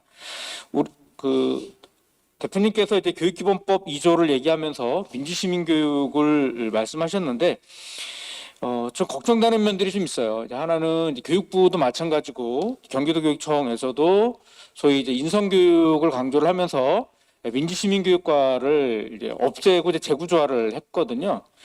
물론 이제 인성교육 자체가 뭐 나쁘다 이렇게 말할 수가 없고 의미 있는 교육이죠, 사실은. 그럼에도 불구하고 이 인성교육이라는 것 자체가 이제 자칫 충효예 내지는 성실하고 근면하고 순응하는 그런 존재들을 길러내는 착한 존재를 길러내는 이러한 쪽으로 가고 있는 것은 아닌가. 오히려 이러한 구조적인 모순과 변화를 만들어내기 위해서는 비판적 사고력과 변혁, 구조를 바꾸기 위한 변혁적 실천이라든지 그 본질을 꿰뚫어 볼 수 있는 안목이라고 하는 부분들이 필요한 거지 않습니까? 근데 이러한 것들에 오히려 지금 약간 거꾸로 가는 것은 아닌가 하는 걱정을 해보게 됩니다. 또 하나 이제 저는 이 지속 가능성이라는 키워드들이 또 떠올랐습니다. 토론회 과정에서 이번에 이제 그 어제도 보도가 됐던데요. 그러니까 이제 지방에 있는 친구들이 서울에 올라오게 되면 이제 재경학사라는 데 기숙사를 광역 지자체가 8군데 정도 그리고 기초지자체가 20개 정도 그런 기숙사를 만들어서 장학금도 주고 각종 혜택도 주고 공부할 수 있게끔 도와주고 있습니다. 그렇게 인서울권 안에 들어와 있는 그 친구들이 누리는 혜택과 특혜가 있는 건데 그러면서 이제 이런 이제 지자체에서는 또 지역 소멸을 또 걱정을 하고 있는 거예요. 지역 사회에 남아 있는 청년들, 학생들에 대해서는 공부를 못해서 남아 있다라든지 환대 주고 있지 않거든요. 그러면서 인서울권에 있는 친구들한테는 엄청나게 환대를 해주죠. 근데 그런 인서울에 있는 친구들이 다시 지역으로 올까요? 안 돌아올 가능성이 상당히 큽니다. 지금 막 교육청에서도 일부 지역에서도 지금 막 영재고 만들겠다, 뭐 과학고 만들겠다, 유치전쟁이 있는데 그거 만들어 봐야 예컨대 영재고 만들어도 그 전국 단위에 있는 선발이기 때문에 지역의 인재들이 들어갈 가능성이 상당히 낮은 거죠. 그 학생들이 왔다고 해도 그 지역에 기여할 가능성은 상당히 낮습니다. 그런 의미에서 오히려 최근에 각 고등학교에서 지역의 이해라든지 이런 과목을 통해서 마을에 대한 애정, 경주의식 이런 것들을 길러내기 위한 교육이 최근에 많이 이루어지고 있죠. 이게 고교학심자와 만나면서 그 지역 단위의 어떤 교육 과정을 설계해 나가는 흐름이 마을 교육 공동체와 연결해서 이루어져 나가고는 있는데 오히려 그런 아이들을 좀 지역에서도 길러내야 되는데 여전히 수능에 종속된 교육 과정을 설계해 나가는 그런 방식들에 대한 교육 문법들이 아직도 있는 것들이 조금 안타깝습니다. 그러면 이제 경쟁이라는 것들이 왜 발생을 했을까? 단순한 것 같습니다. 이제 제한된 권력과 부와 지위가 있는 거고, 근데 이거를 누릴 수 있는 사람들은 소수인데 너무나도 많은 다수들이 그걸 원하다 보니까 결국 경쟁이 붙게 되는 것이죠. 우리나라 직업사전이 16,800개 정도가 직업사전이 있다라고 하는데 결국 20, 30개의 남들이 알아주는 선망하는 그런 직업군들에 들어가기 위해서 경쟁이 일어나는 거고 여기에서 결국 더 빨리 더 많이 더 비싸게 하는 경쟁이 일어나고 여기에 이제 결국 학생과 학부모와 교사 모두가 일부의 위너를 빼고 대다수가 루저로 남게 되는 그러한 어떤 고통의 악순환이 반복되고 있는 그러한 현실인 것 같아요. 그래서 이제 이러한 문제들을 좀 깨기 위해서 뜻맞는 학부모와 뜻맞는 교사들이 연대를 해서 사실은 이제 경쟁이 아닌 협력으로 성적이 아닌 성장이라고 하는 모토를 가지고 혁신학교라든지 혁신교육이라는 이름으로 좀 더 학생들의 프로젝트 활동이라든지 협력학습을 강조해 나가는 그러한 어떤 방식의 교육을 도모해 나가는 것들을 이제 혁신학교 혁신교육으로 칭할 수가 있는데 이번 교육감 선거 때 이제 공부를 안 시키는 학력 저하 프레임에 갇히게 되면서 상당수의 지금 혁신학교 혁신교육들 자체가 지금 위기에 존폐 위로에 서 있는 이러한 상황을 놓고 보면 참 대단히 안타깝습니다. 그러니까 특히 이제 이런 것들은 이제 메리토크라시라고 하는 원리들, 그러니까 능력이 있는 사람이 부와 권력과 명예를 다 지고 가는 건데 그러한 메리토크라시를 인정해 주는 것은 결국 공정한 경쟁이라는 이 메커니즘 속에서 그 사람이 저걸 가져가는 것들을 이해해 주는 그러한 시스템인데 이 체제가 결국 두 가지의 문제를 갖고 오는 것 같아요. 지금은 그러니까 근대 사회, 봉건 사회에서 이제 근대 사회로 오게 되면서 이 어떤 역동성을 만들어냈던 장점이 있기는 하지만 하나는 이제 유보적 권리, 그러니까 다 대학교 가서 해라.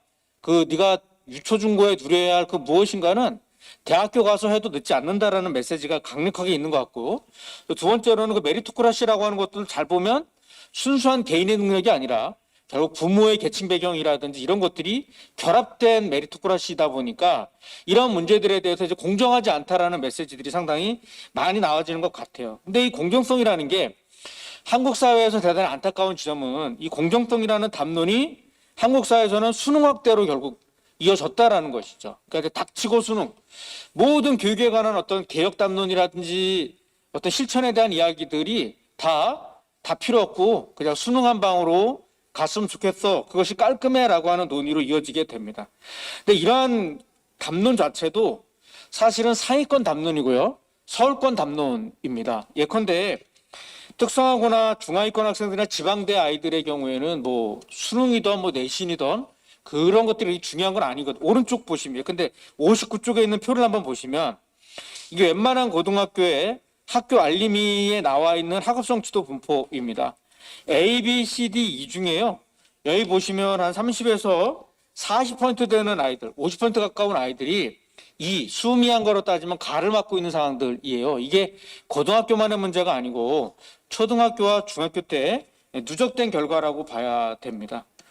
그런데 이러한 그 일을 맡고 있는, 즉 교육과정을 못 따라가고 있는 아이들이 상당히 많이 있는데 이런 아이들 이 문제를 어떻게 해결할 것인가에 대한 논의가 없어요. 왜 그러냐면 앞에서 발치사께서도 말씀하셨던 것처럼 상대평가 체제이기 때문에 누군가는 1등급 맞아줘야 되는 거고 누구는 9등급 맞을 아이들이 있는 거기 때문에 이 맞는 아이들은 당연할 수밖에 없는 거고 어쩔 수 없는 상황이다라고 보는 부분들이기 때문에 결국 이런 아이들, D나 E 맞는 아이들의 이런 고통들 자체가 상대평가 체제 아에서 그냥 넘어가고 있는 거고 출석 일수만으로 그냥 아이들의 졸업을 인정해주는 허술한 체제 가운데 책임교육이라고 하는 메시지가 문서상으로만 존재하고 있는 거지 실제로는 작동되고 있지 않은 이런 안타까운 현실에 놓여져 있는 것 같습니다. 그런 의미에서 보게 되면 이제 이러한 경쟁 구도 속에서 사교육에 많이 의존하게 되는데 이제 이것들이 이제 여기 데이터에 나와 있습니다만 스스로 자습할 수 있는 이게 안 되니까 이제 사교육에 의존하게 되는데 이것이 결국 항생제와 유사한 항생제를 처방했을 때 그때는 병을 낳을 수는 있겠지만 궁극적으로 본인의 면역력이 좀 떨어지는 부분들이 있는 것은 아닌가 하는 걱정이 됩니다. 그래서 저는 결국 이 공정성이라고 하는 것들을 다양성의 가치 속에서 협업의 가치 쪽에서 돌아갈 수 있는 공정성으로 재해석하고 재개념화하지 않으면 계속 수능 입시 어떻게 가져갈 거냐와 상위권 중심의 논의로 갈 수밖에 없지 않을까. 그런 의미에서 인생 경로의 다양성이라든지 삶의 어떤 방식들을 다변화시켜줄 필요가 있고요. 입시 선발도 다양한 트랙 안에서의 공정성으로 이것들을 인정해주지 않으면 안 된다. 그리고 대학교 안에서도 뭐 얼마든지 그 자율전공이라든지 무전공 같은 그런 방식들을 통해서 본인의 꿈들을 이뤄나갈 수 있는 그런 어떤 실험들도 좀 많이 이루어져야 되고 학부보다는 이제 대학원 안에서 보다 많은 고급 지식을 얻을 수 있기 때문에 이 고3 때의 경쟁을 오히려 대학교 안에 들어와서 본인이 하고 싶어하는 그런 방식의 경쟁 체제로 좀 더 전환해 나가는 것들 그리고 평생교육과 직업교육의 전망 속에서 수능, 내신 나빴다고 해서 내 인생의 루저가 되는 것이 아니라 또 다른 기회가 있다라는 전망들을 보여줘야 됩니다. 그런 의미에서 국가교육위원회와 국회 역할이 매우 중요한 건데 이번 국가교육위원회 어느 위원분 보니까 완전 정시 확대에 목숨을 걸었던 그런 분이 또 위원회에 들어가 계시더라고요. 야, 과연 이래 갖고 과연 우리 교육에 어떤 비전으로 어떤 방향으로 나갈 것인가에 대한 비전을 담아낼 것인가? 계속 수능으로 아마 환원되는 담론으로 그려내지 않을까 하는 걱정들이 좀 많이 듭니다. 그래서 정책적 상상력들을 좀 더 발휘하고 다행히 학령 인구가 계속 감소하고 있기 때문에 과거에 비한 그 경쟁 압력들은 훨씬 더 지금 약화되고는 있거든요. 이런 의미에서 한 번 더 아까 유경 의원님께서 말씀하셨던 것처럼 한 번 더 입시 제도를 설계할 수 있는 기회가 있는 것 같고 그런 것들에 좀 총력을 기울였으면 좋겠습니다. 마지막으로 그 이사벨라 비숍이 구한말의 그 조선과 그 이웃 나라들이라는 이제 책을 썼죠. 이분이 이제 우리나라에 왔었는데 그 조선의 교육을 되게 비판을 해요. 조선의 교육이 애국자나 사상가나 정직한 사람을 길러내는데 실패했고 중국의 고전을 암송해 나가는 그런 방식으로는 조선의 미래가 없다라고 이제 비판을 좀 하고 있거든요. 근데 이 책이 이제 조선과 그 이웃 나라들인데 지금 아마 이게 한국과 그 이웃 나라들로 해서 외국 사람들이 봤을 때 정말 우리는 당연하게 이걸 받아들이고 있고 인정하고는 있는 것이지만 조금만 북유럽의 시선이나 뭐 우리 홍산 선생님 썼던 그 프랑스의 시선이나 이쪽에서 봤을 때는 정말 말도 안 되는 그런 것들이 우리가 갇혀 있는 거 아닌가.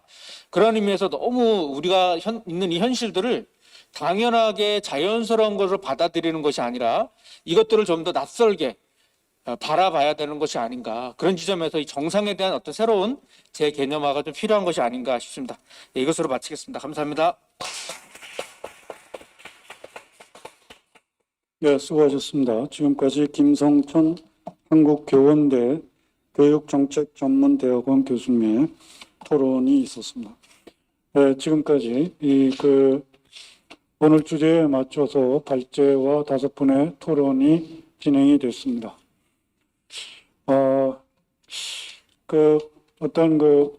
발제하신 분의 댓글에 달려있던 말이 좀 다시금 떠오릅니다.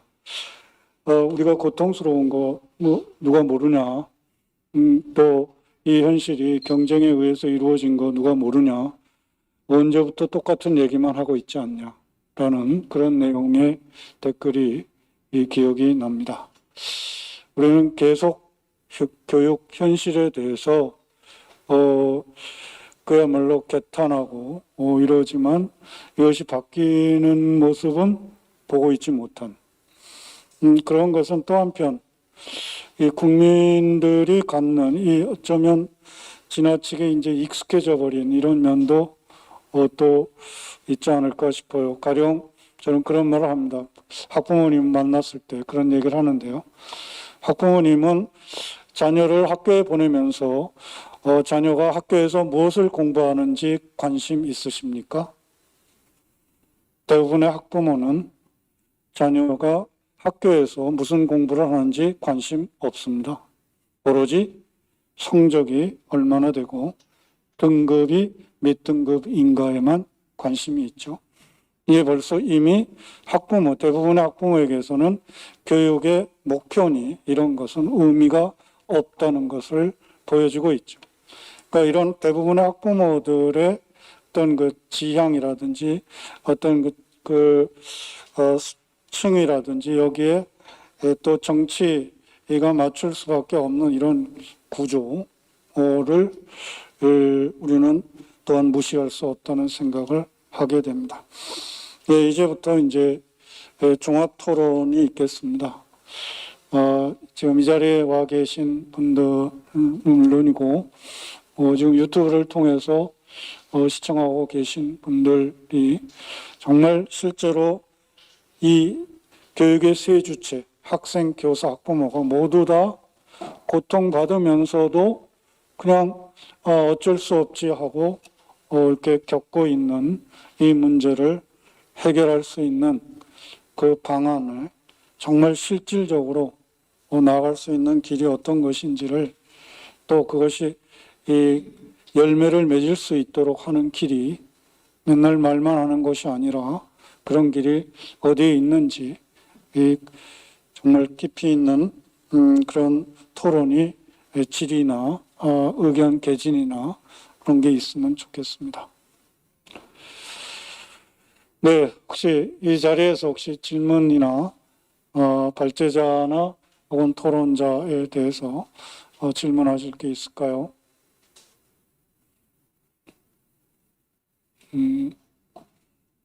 아니면 혹시 저기 유튜브를 보고 계신 분들 중에 혹시 이 질문이나 있는지.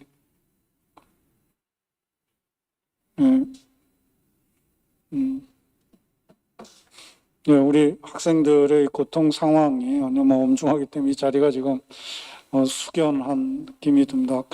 앞서 우리 홍민정 그 발제자께서 발표하실 때에 우리 학생의 댓글을 이렇게 읽으실 때 그 발제자도 좀 울컥한 느낌이 있었는데 그걸 듣는 저도 좀 울컥했었습니다. 돌스토이가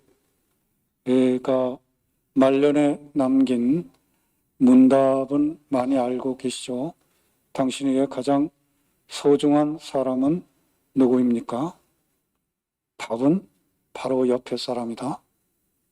또 당신에게 가장 소중한 시간은 언제입니까? 이 질문에 대한 답을 우리는 다 알고 있습니다. 바로 지금이다.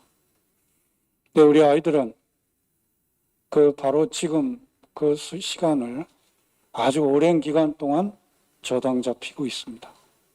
그리고 경쟁 교육에 의하여 자존감을 상실해 버렸고, 그러니까 자기를 존중할 줄 모르기 때문에 바로 옆에 사람도, 가장 소중한 옆에 사람도 존중할 수가 없는 이런 상황이 아닌가 싶은 거죠. 예, 아니면 이 토론자 분들께서도 서로 질문을 하시거나 이런 게 있으시면 제기하시면 좋겠네요.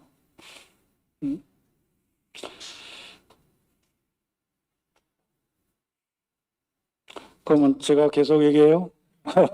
그건 아니잖아요. 네.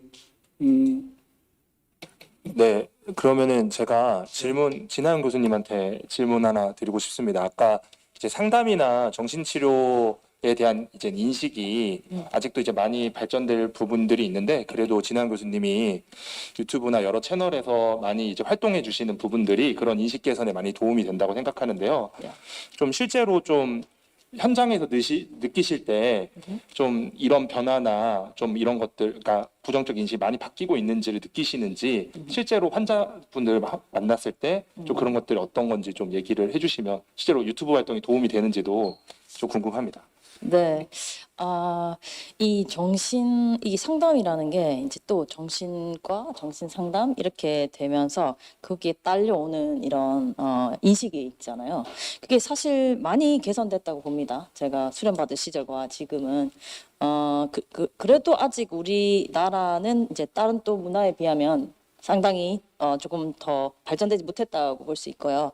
그래서 제가 굉장히 노력하는 부분도 정신적인 힘듦이 있으면 상담을 가는 거를 아주 편안하게 생각하라. 감기 있으면 병원 가듯이 생각하라고 굉장히 강조하고, 제 스스로도 저는 수련을 이제 미국에서 받았는데, 수련을 받으면 그 수련 받는 동안 무조건 상담을 받게 그렇게 돼 있어요. 그리고 그 이후에도 상담을 추천하는 편입니다. 그래서 상담을 받고 자기가 힘들 때 그거를 힘든 거를 잘 말할 사람도 잘 없고, 아까 얘기했다시피 그런 상황에서 상담 교사라든가 또 위 클래스 이런 것도 있더라고요. 그래서 이 접근할 수 있는 가까운 곳에 가서 자기의 그 아픈 마음을 아무래도 이렇게 전문성이 있으신 분들한테 말하는 거는 정말 도움이 된다고 생각합니다. 아직까지도 그 barrier, 그 문턱이라고 하죠. 그 문턱이 좀 있는 것 같고, 우리 사회가 조금 더 그런 거는 맞아요. 그래서 우리가 전체적으로 아이들이 그런 상담이 필요할 때 권해주는 거, 그리고 그런 거는 우리 치과에 가는 것처럼, 그리고 뭐 이비인후과 가는 것처럼 그렇게 상담을 받을 수 있고, 또 학교 내에서도 또 받을 수 있고 하니까 점점 이 문턱이 낮아져야 되는 거는 학생들 또 일반인들 다 그렇게 돼야 되는 것 같습니다. 이게 또 다른 문화와 비교했을 때도 우리가 거기서 조금 늦다 이렇게 보실 수 있겠습니다. 네. 네, 감사합니다. 그러니까 저도 이젠 아무래도 이런 문턱을 낮추는 부분들이 저희가 어떻게 보면 시작인 것 같아요. 그러니까 제가 아까 상담교사 배치를 얘기를 드렸던 것도 예. 초등학교 지금 배치율이 되게 낮아요. 상대적으로 중등 위주로 배치가 되어 있고 초등학교 배치가 낮은데, 초등학교부터 학생들이 상담을 가볍게 접해보고 긍정적인 경험을 하고, 그리고 그게 이제 중학교, 고등학교, 그리고 사회로 이어진다면 좀 이런 정신건강의 필요성이 자연스럽게 논의될 수 있지 않을까라는 생각을 좀 해봐서 좀 한번, 많이 이제 홍보를 해주시는 저희한테 좀 든든한 우군 같은 분이신데요. 한번 질문을 드렸었습니다. 감사합니다. 네, 감사합니다. 그 학교에 같은 경우에는 그 상당히 많은 아이들이 집합돼 있잖아요. 그런 곳에는 저의 의견으로는 당연히 상담하시는 분이 at least 적어도 한 분 또는 많이 이렇게 계셔야 되는 게 맞다고 봅니다. 네. 네, 감사합니다. 네, 그 SNS로 유튜브로 보고 계신 분들 중에 질문이 있어서 소개해 드립니다. 김유진 님께서 제기하신 질문입니다. 아이들이 학교 끝나고 활동할 수 있는 게 우리나라는 아직 많이 부족합니다. 아이들이 학원 아니면 갈 곳이 없다는 거예요. 이런 걸 해결할 방법은 없을까요? 이런 질문을 주셨고요. 거기에 이제 박수빈 님이 맞습니다. 초등학교 끝나면 놀이터에 친구가 없어요. 전부 학원을 갔기 때문이겠죠. 네, 또 SSEN 이런 쓰시는 분이 질문하신 분, 국가는 교육 정책이 바뀌어야 한다는 의견에 진정으로 동의하는지, 진정으로 의지가 있는지, 눈치 보지 않고 추진할 의지가 있는지 진심으로 묻고 싶습니다. 네, 여기서 국가는 누구일까요? 예, 이게 이제 문제의 핵심이 아닌가 싶습니다. 네, 그 다음에 김미정님께서 일단 이런 논의가 본 국민적으로 계속되어야 합니다. 우리 아이들 학업에 너무 스트레스가 많아요. 네, 그렇게 말씀해 주셨고요. 빅히어로 님께서는 아이들이 학교 끝나고 방과 후 활동을 재미있게 하려면 1교시 시작 시간이 8시 50분이 아니라 선진국처럼 8시에 시작되어야 오후에 시간이 나서 즐거운 방과 활동이 될 수 있습니다. 이렇게 의견을 내주셨고, 그 다음에 이제 찹쌀뚝님인데요. 김성천 교수께 여쭙고 싶습니다. 평가를 하는 이유 중 하나가 결국 자원 분배 때문이라고 생각합니다. 장학금 같은 돈을 나눠주는 기준을 공정하고 다양하게 평가할 방법이 있을까요? 예, 이런 질문을 주셨고요. 그 다음에 다시 SSEN. 초등은 상담 선생님이 없는 학교가 더 많습니다. 학교에 요구를 해도 예산 문제로 얼버무립니다. 이런 그 의견을 주셨습니다. 그 다음에 봄띠맘님께서는 제발 아이들 놀게 해주세요. 놀고 싶으면 학원을 가야 하는 현실이 너무 슬픕니다. 그 다음에 떼제맘님께서 학교 공부 선행학습이 아닌 예체능 관련한 학원도 7살 이전 아이들이 2-3개씩 다닙니다. 놀이터에 아이들도 없기도 하지만 아이도 놀이 위주라고 생각되어 아마도 놀이 위주라고 생각되어 적성 개발처럼 여겨지는데 어떻게 생각하시는지요? 그러니까 7살 이전에 예체능 관련 학원에 2-3개씩 다니는 이것에 대해서 적성 개발이라고 하는데 어떻게 생각하는지를 질문하신 것 같습니다. 그 다음에 또 유치원도 상담 교사가 있었으면 합니다. 이런 의견을 주셨고요. 네. 여기 관련돼서 뭐 답변하실 게 있을까요? 예.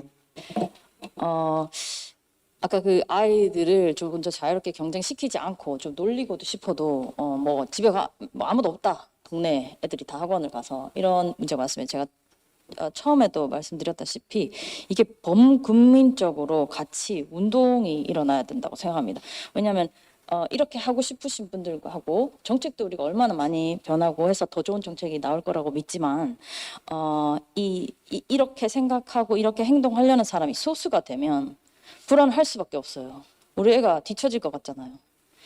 그러니까 이게 우리가 마음은 동의하면서도 지금 계속하고 있는 아까 말씀하셨다시피 습관이 됐고 수십 년 이렇게 하다 보니 계속하고 있는 데서 우리가 행동을 바꿔야 된다는 거를 국민적인 동의와 그런 운동을 일으켜야 된다고 생각합니다. 그래서 다 같이 정책과 함께 다 같이 그 물결을 타야 된다고 생각합니다. 그래야지 그러니까 손에 손잡고 그 물결을 타야지 우리가 불안하지 않게 다 원하는 아이들이 놀고 자존감 더 있고 다양성이 있게 자기 걸 찾아가는 사람으로 기르는 거를 진짜 문화가 바뀌어서 거기 같이 새 물결에 다 같이 들어가야 된다고 생각합니다. 그래서 정책 정말 중요하고 또 범국민적으로도 국민들을 함께 설득하고 같이 운동을 해서 같이 그런 사회로 갈 수 있는 그런 공동체로 갈 수 있는 그런 거를 생각해 봐야 돼서 사실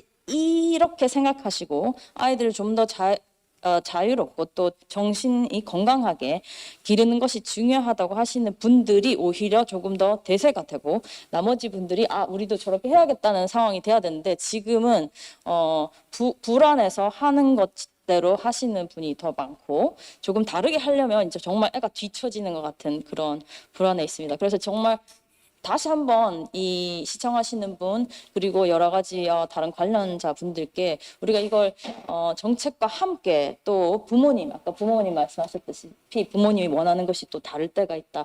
부모님 한 분 한 분도 우리가 듣고 그분들이 원하는 걸 듣고 그분들과 함께 변화의 방향으로 갈 수 있는 거를 이 더 큰 이 시각에서도 계속 노력해야 된다고 생각합니다. 네, 그래서 제가 생각하는 거는 이렇게 생각하시는 분들이 더 이제 점점 많아져서 사실 그렇게 열심히 지금 입시 교육을 하시는 분이 나도 저렇게 해야 될 것 같은데 이게 왠지 저게 더 새로운 더 건강한 것 같은데 글로 가야겠는데 이렇게 반대가 돼야 되는 상황이 꼭 오게 되기를 바라고 사실 저는 이 부모님들의 그 원하는 마음 그다음에 아이들의 그 고통 그리고 정책자들의 생각 이런 것들이 지금 정말 그때가 거의 왔다고 생각해요. 이제 정말 올 때까지 왔다. 우리 드디어 이제는 바뀌지 않으면 안 됐다는 그런 공감대가 형성이 됐다고 생각합니다. 그래서 리를 여기 이끄시는 여러 분들과 여기 애쓰시는 많은 분들과 이 정말 많은 분들 더 많은 분들께 함께 하자.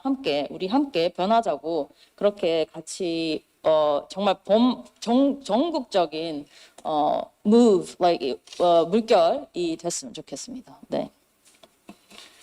예, 저도 저기 아까 질문에서 이제 그 돈과 자원이 제한돼 있는데 결국 평가를 통해서 일정하게 갈 수밖에 없다고 하면 이제 그게 평가가 그렇게 기준이 정해져 있기 때문에 다 이게 연결이 되는 거 아닌가라는 이제 질문으로 해석이 됩니다. 근데 저는 이제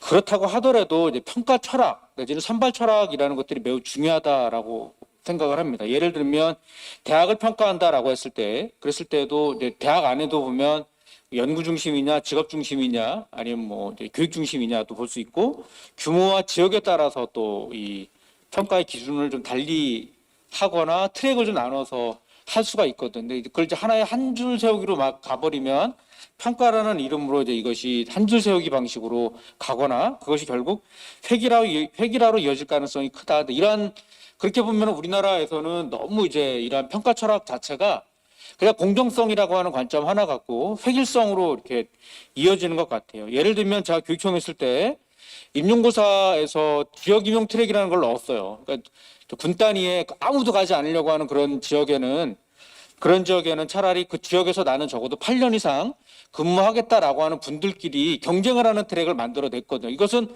공정성의 관점으로 안 맞을 수는 있지만 공정성이라는 관점 외에다가 지역성이라든지 마을의 지속 가능성이라고 하는 영역으로 이 가치를 결합을 하면 그런 상상력들이 좀 가능하기 때문에 저는 다시 한번 우리가 평가 내지는 선발을 했을 때 어떤 가치를 우리가 더 중시하는가 다시 이 문제로 기본으로 다시 돌아와야 이런 여러 가지 문제가 좀 풀릴 수 있다고 생각합니다. 예. 예. 저는 교육부 건강정책과장님께 여쭙고 싶은 게 있는데요. 경쟁교육고 중에서 가장 심각한 지표는 결국 학생들의 자살이겠죠. 그 자살에 대해서 잘 분석하고 그에 관련된 정책을 펼치는 게 결국 경쟁교육을 줄이는데 아주 중요한 역할을 할 것 같은데요. 예전에도 국감에서도 지적되긴 했었지만 그 학생 자살에 대한 원인 분석이 오히려 알 수 없음의 원인 수가 가장 높고 심지어 학생 자살자 수도 경찰청에서 취합한 수와 교육부에서 취합한 수가 뭐 2배 가까이 지금 차이가 나는 현실적 문제를 보이고 있잖아요. 그래서 그거에 대한 지적이 있어서 지금 경찰청 쪽에서는 그런 사망 진단서 뭐 이런 걸로 취합을 하고 있고 교육부는 각 학교에서 어떤 사건이 발생했을 때 보고서를 취합해서 이렇게 하는 걸로 알고 있는데 요거에 대해서 조금 개선책이 나왔는지 왜냐하면 제가 올해 살펴봤을 때도 자살 원인 그 분석이 되지 않은 수가 굉장히 높았거든요. 그래서 지적이 여러 번 있었음에도 불구하고 아직 대안이 없는 상황인 건지 아니면 이러한 조치들이 이루어지고 있지만 조금 어려움이 있는 상황인 건지 좀 궁금합니다. 네, 방금 질문사항에 답변 드리겠습니다. 자살 분석을, 그러니까 원인을 분석하는 문제는 다시 재발하는 문제와 연계되기 때문에 매우 중요한 사안으로 보여지고, 그래서 심리 분석이라든가 정책적으로 조금 더 보완할 부분이 무언지에 대해서는 전문가들과 끊임없이 고민을 하고 있고 다양한 정책들을 개발해서 적용하고 있습니다.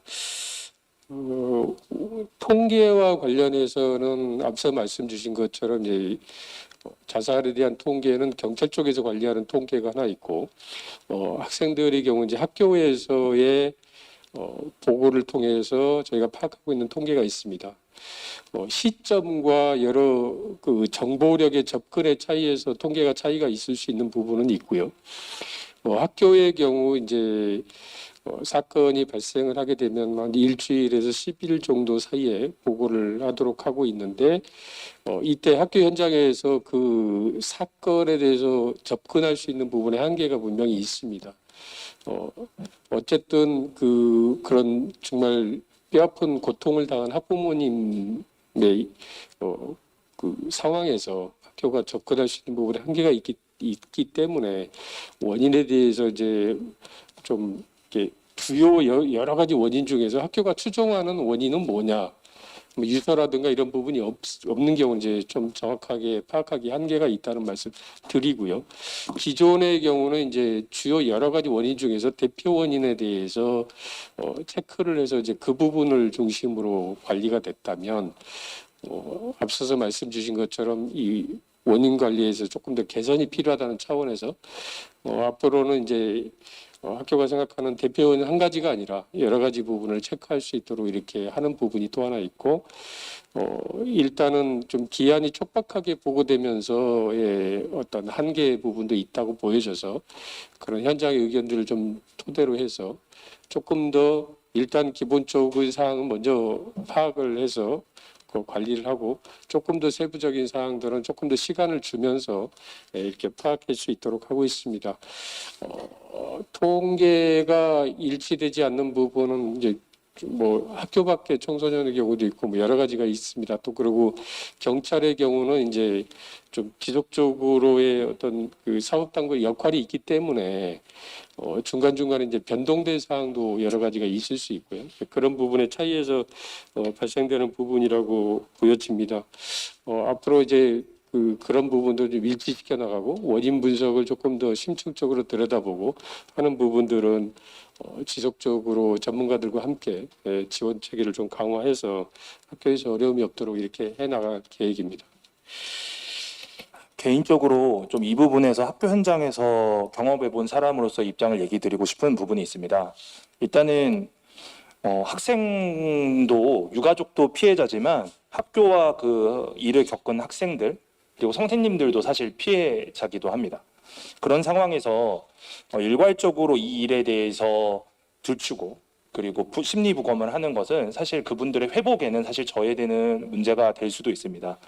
그래서 실제로 유서가 발견되지 않을 경우에 학교 현장에서는 많은 경우 이젠 알 수 없다. 그리고 경찰의 조사에만 의존하는 경우가 많고 실제로 많은 학부모님들은 이 일에 대해서 직접적으로 다루는 것 자체가 트라우마이기 때문에 그거를 직접적으로 학교에서 더 이상 연락을 안 주시길 바라는 경우도 많습니다. 그래서 지금 이제 실질적으로 정책을 운영하는 입장에서 정량적인 통계가 당연히 의미가 있겠지만 이런 부분에서는 조금은 이제 질적인 원하는 희망자에 대한 질적인 연구와 그리고 어느 정도 기간을 두는 좀 기간적인 일정 기간 동안의 변화를 추이를 보는 부분이 조금은 어떻게 보면 회복적으로는 좀 필요한 시점이 아닌가. 결국 저희가 정책을 위해서 정량적인 통계만을 얻어내는 것도 중요하지만 이런 부분에서는 조금 더 회복적인 관점에서 접근하는 게 필요하지 않을까라는 생각을 해봅니다. 네, 이상입니다. 네, 저도 한마디만 더 첨언하겠습니다. 말씀하신 것처럼 학교에서 그런 사인을 조사하기에는 부담이 있죠. 교육활동 차원이고요. 그런데 지금 경찰에서 집계한 것과 교육부가 집계한 것이 굉장히 큰 차이가 있고 그 학교 밖 청소년을 할 때도 그 정도의 비율은 날 수는 없거든요. 근데 사망자 수에 대해서부터 너무 많이 차이가 나면 거기에 대한 대안을 세우기는 굉장히 어렵겠죠. 그러니까 제가 이제 궁금하고 앞으로 또 반영해 주셨으면 하는 부분은 실은 경찰과의 연계가 될 필요가 있겠다. 왜냐하면 학교가 모든 것을 알아내기는 어려움이 있지만 경찰 같은 경우는 청소년 사안은 중대 사건이라 따로 구분돼서 처리가 됩니다. 그러면 경찰에서는 더 특별한 조사가 이루어지겠죠. 그거에 대한 정보가 교육과 연계가 되어서 교육부가 적극 활용하는 것이 현장에 필요하겠죠. 그것을 방치되고 있는 건지 아니면 또 되고 있을 수도 있습니다. 그래서 궁금해서 여쭙습니다. 네. 네. 감사합니다. 네, 시간이 이제 거의 이윽혀가고 있습니다. 저 유튜브에 올라 있는 글을 한번 이 자리에서 또 소개하고 싶은데요. 박소영님께서 올리신 글입니다. 친구의 딸이 얼마 전 스스로 세상을 떠났습니다. 모두에게 비극입니다. 너무도 잘하던 아이라 더 고통스럽습니다. 무한 경쟁 시스템에 유아 때부터 던져지게 되는 아이들과 경쟁에서 이기도록 아이의 삶을 만들어 나가는 것이 부모의 역할이라고 생각하는 부모들 모두 비극입니다. 예, 오늘 주제와 만나는 그런 말씀을 해주셨습니다. 또 여기에 이제 주로 진하영 교수님의 그 말씀하신 대로 이 국민의 인식을 바꾸는 어떤 국가적 캠페인의 필요성 굉장히 이제 공감하신 분도 있었는데요. 이 점에 대해서 저 그냥 하나의 질문을 마지막 시간도 없고 제가 거의 이게 독재를 하는 건지 모르겠습니다만은 그냥 시간의 독재라고 이해해 주시면 좋겠습니다. 지금 이 토론회도 그렇고 국회에 더불어민주당 소속 이제 교육위원회 의원들하고 같이 또 아이들의 고통의 어떤 조사도 실태 조사도 같이 하셨고, 그러면 사교육 없는 사교육 걱정 없는 세상에서 말하자면 이 국회 더불어민주당 같이 해온 이런 연장선상에서 이 캠페인 운동이나 이런 것을 할 전망은 그러니까 국회 차원과 이 시민단체 차원이 같이 그런 어떤 전망이나 이런 것에 대해서는 어떻게 가능성이 있는지 좀 여쭤보고 싶습니다. 이게 저에게 주어진 마지막 시간. 네, 그렇습니다. 네, 시간도 먼저, 없고요. 네, 질문에 그러니까 답을 하고 혹시 또 토론자 중에 또 혹시 하실 말씀 있다면 1분 정도씩은 하겠는데 일단 마지막으로 생각하시고 네. 정리 말씀 겸해서 네, 해주시면 네. 좋겠습니다. 네, 일단 질문에 답을 드리면 아까 사회자께서도 말씀하셨지만 저희가 5월 22일에 경쟁교육 제로 캠페인은 출범식을 가졌습니다. 그래서 전 국민적으로 이 경쟁교육 고통에 대해서 문제의식을 가지고 우리 국민들 모두가 이것을 해결하기 위해서 나서야 된다라는 메시지를 저희가 계속해서 드리고 있어요. 그래서 저희가 이것을 위해서 출범식 그리고 이 경쟁교육 고통 지표 설문조사 그리고 국회 토론회 그리고 이제 국감에서도 이제 필요한 질의들 준비하고 있고 또 시민들과 함께한 타운홀, 컨퍼런스, 또 서명 전달 퍼포먼스 계속해서 저희가 연속적으로 이게 국민들에게 정말 거대한 무브먼트, 웨이브가 일어날 수 있도록 저희가 계속해서 이제 노크를 하고 있습니다. 대국민 서명도 저희가 진행하고 있는데 저희 홈페이지나 찾아보시면 쉽게 서명할 수 있는 링크들을 연결해 놓았습니다. 아직 서명이 국민들의 폭발적인 어떤 지지나 이런 것들을 못 받고 있는 상황인데 오늘 또 신하연 교수님, 또 강미정 팀장님, 홍세아 선생님, 김민성 선생님, 김성천 교수님, 또 교육부 과장님까지 여기에 필요하다는 의견 또 모아주셔서 또 이 일을 계기로 많은 국민들이 관심을 가지고 이 경쟁교육 고통 해결을 위한 서명에 또 그리고 더 적극적인 관심을 보여주실 거라고 기대를 하고 있습니다. 그래서 저희가 또 미진한 부분이 있다면 더욱더 저희가 이런 캠페인을 진행하고 있다는 거, 또 이런 움직임이 있고 이런 목소리가 있다는 것을 더욱더 많은 시민들에게 알리기 위해서 더욱더 노력을 하도록 하겠습니다. 그리고 제가 발제자로서도 또 끝으로 또 꼭 하고 싶은 말씀 있어서 좀 정리를 하였는데요. 오늘 저도 이 캠페인을 준비하고 이 중요한 발제를 준비하면서 미처 알지 못했던 또 새로운 사실들 많이 공부할 수 있는 자리가 되었습니다. 또 강미정 팀장님께서 아이들의 권리 중심으로 지표가 구성돼야 된다라고 말씀 주셨던 부분들, 또 진하연 교수님께서 아이들에게 절대적인 존재의 가치를 알려주는 것이 너무도 중요하다. 다른 경쟁에서 우위를 점하는 것보다 이 사실이 굉장히 중요하다라고 말씀해 주신 것들, 그리고 이제 김희성 선생님께서 스트레스를 관리할 수 있는 능력 자체를 좀 아이들에게 가르치고 도와줬으면 좋겠다라고 말씀하신 것들, 네, 김성천 교수님께서 구체적인 제도에 대해서 말씀하신 것들 굉장히 많이 배우고 또 교육부에서 어떤 노력을 하시는지도 알 수가 있는 자리였습니다. 다시 한번 감사를 드리고요. 근데 그런 댓글이 또 있었어요. 이렇게 고통이 심각한데 교육부에서 마련한 쓸데없는 자살 예방 교육 정말 도움 하나도 안 된다, 이런 댓글들도 있었습니다. 물론 교육부 과장님으로서는 최선을 다해서 하고 계시겠지만 정말 원인은 이 경쟁교육 고통, 끊임없이 타인과 자신을 비교하게 만들고 자괴감에 빠지게 하는 이 경쟁교육 고통의 그 원인이 있다고 생각합니다.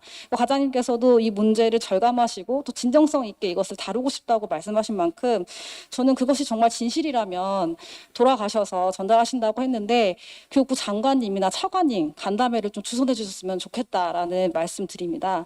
그래서 이것들이 그냥 하시는 말씀이 아니라 정말 문제 해결의 의지를 갖고 있다는 것을 지금 이 자리에서 좀 보여주시고 약속해 주셨으면 좋겠다는 생각이 듭니다. 과장님을 제가 곤란하게 만들려는 의도는 없고 정말 교육부에서 이 문제를 진정하게 다루기를 원하는 마음에서 이렇게 제안을 드려봅니다. 그리고 마지막으로는 저도 국가교육위원회에 대해서 굉장히 아까 그런 것들 권한이 있고 해결할 수 있는 기구라고 말했지만 굉장히 우려가 큽니다. 근데 이 국가교육위원회가 일을 잘 할 수 있도록 하는 힘은 저는 국민들에게 있다고 생각을 합니다. 그래서 정말 국가교육위원회가 더 경쟁을 강화시키는 방향으로 어떤 정책 결정을 하려고 할 때 국민들, 학부모들, 교사들, 학생들이 다 같이 들고 일어나서 그것은 절대 가서는 안 되는 길이다라는 것을 보여줘야 된다고 생각합니다. 그래서 계속해서 진하영 교수님도 말씀하시지만 이 이야기를 듣고 있는 모든 분들이 국가교육위원회가 정말 일을 잘하고 있는지 잘못된 결정을 하는 것은 아닌지 눈을 크게 뜨고 지켜봐야 될 거라고 생각합니다. 국가교육위원회 자체가 국민들을 설득하고 또 국민들의 수비를 거쳐서 정말 중요한 정책 결정을 하겠다라는 취지에서 만들어진 국민들의 것이라고 생각합니다. 그렇기 때문에 더욱더 그 역할이 더 중요하고 함께해 주셨으면 좋겠다는 생각이 듭니다. 네, 이상 마치겠습니다. 마지막으로 발제자께서 말씀을 해주셨습니다. 네, 지금까지 저 토론자에게 시간 드리기는 좀 어려울 것 같고요. 시간이 많이 지체돼서 또 12시부터 또 이 공간을 쓴다고 하니까 맞춰야 될 것 같아요. 죄송한데 한 가지 교육부 네. 과장님 제가 드렸던 제안에 대해서 어떻게 생각하시는지 꼭 듣고 그거에 싶어서요. 대해서 답은 해주시겠습니까? 네, 사실은 제가 이 자리에 올 때 이제 우리 아이들이 정신건강 문제라든가 이런 문제에 대해서 교육부에서 추진하고 있는 정책에 대한 소개를 좀 요구받고 이 자리에 나왔습니다. 경쟁교육과 관련되는 문제는 굉장히 복합적이고 사회의 체계하고 환경과 이런 부분이 복합적으로 연계된 것으로 알고 있습니다. 오늘 말씀 주신 우려, 그다음에 부작용에 대해서는 교육부 내부적으로도 공유하고 그렇게 하도록 하겠습니다.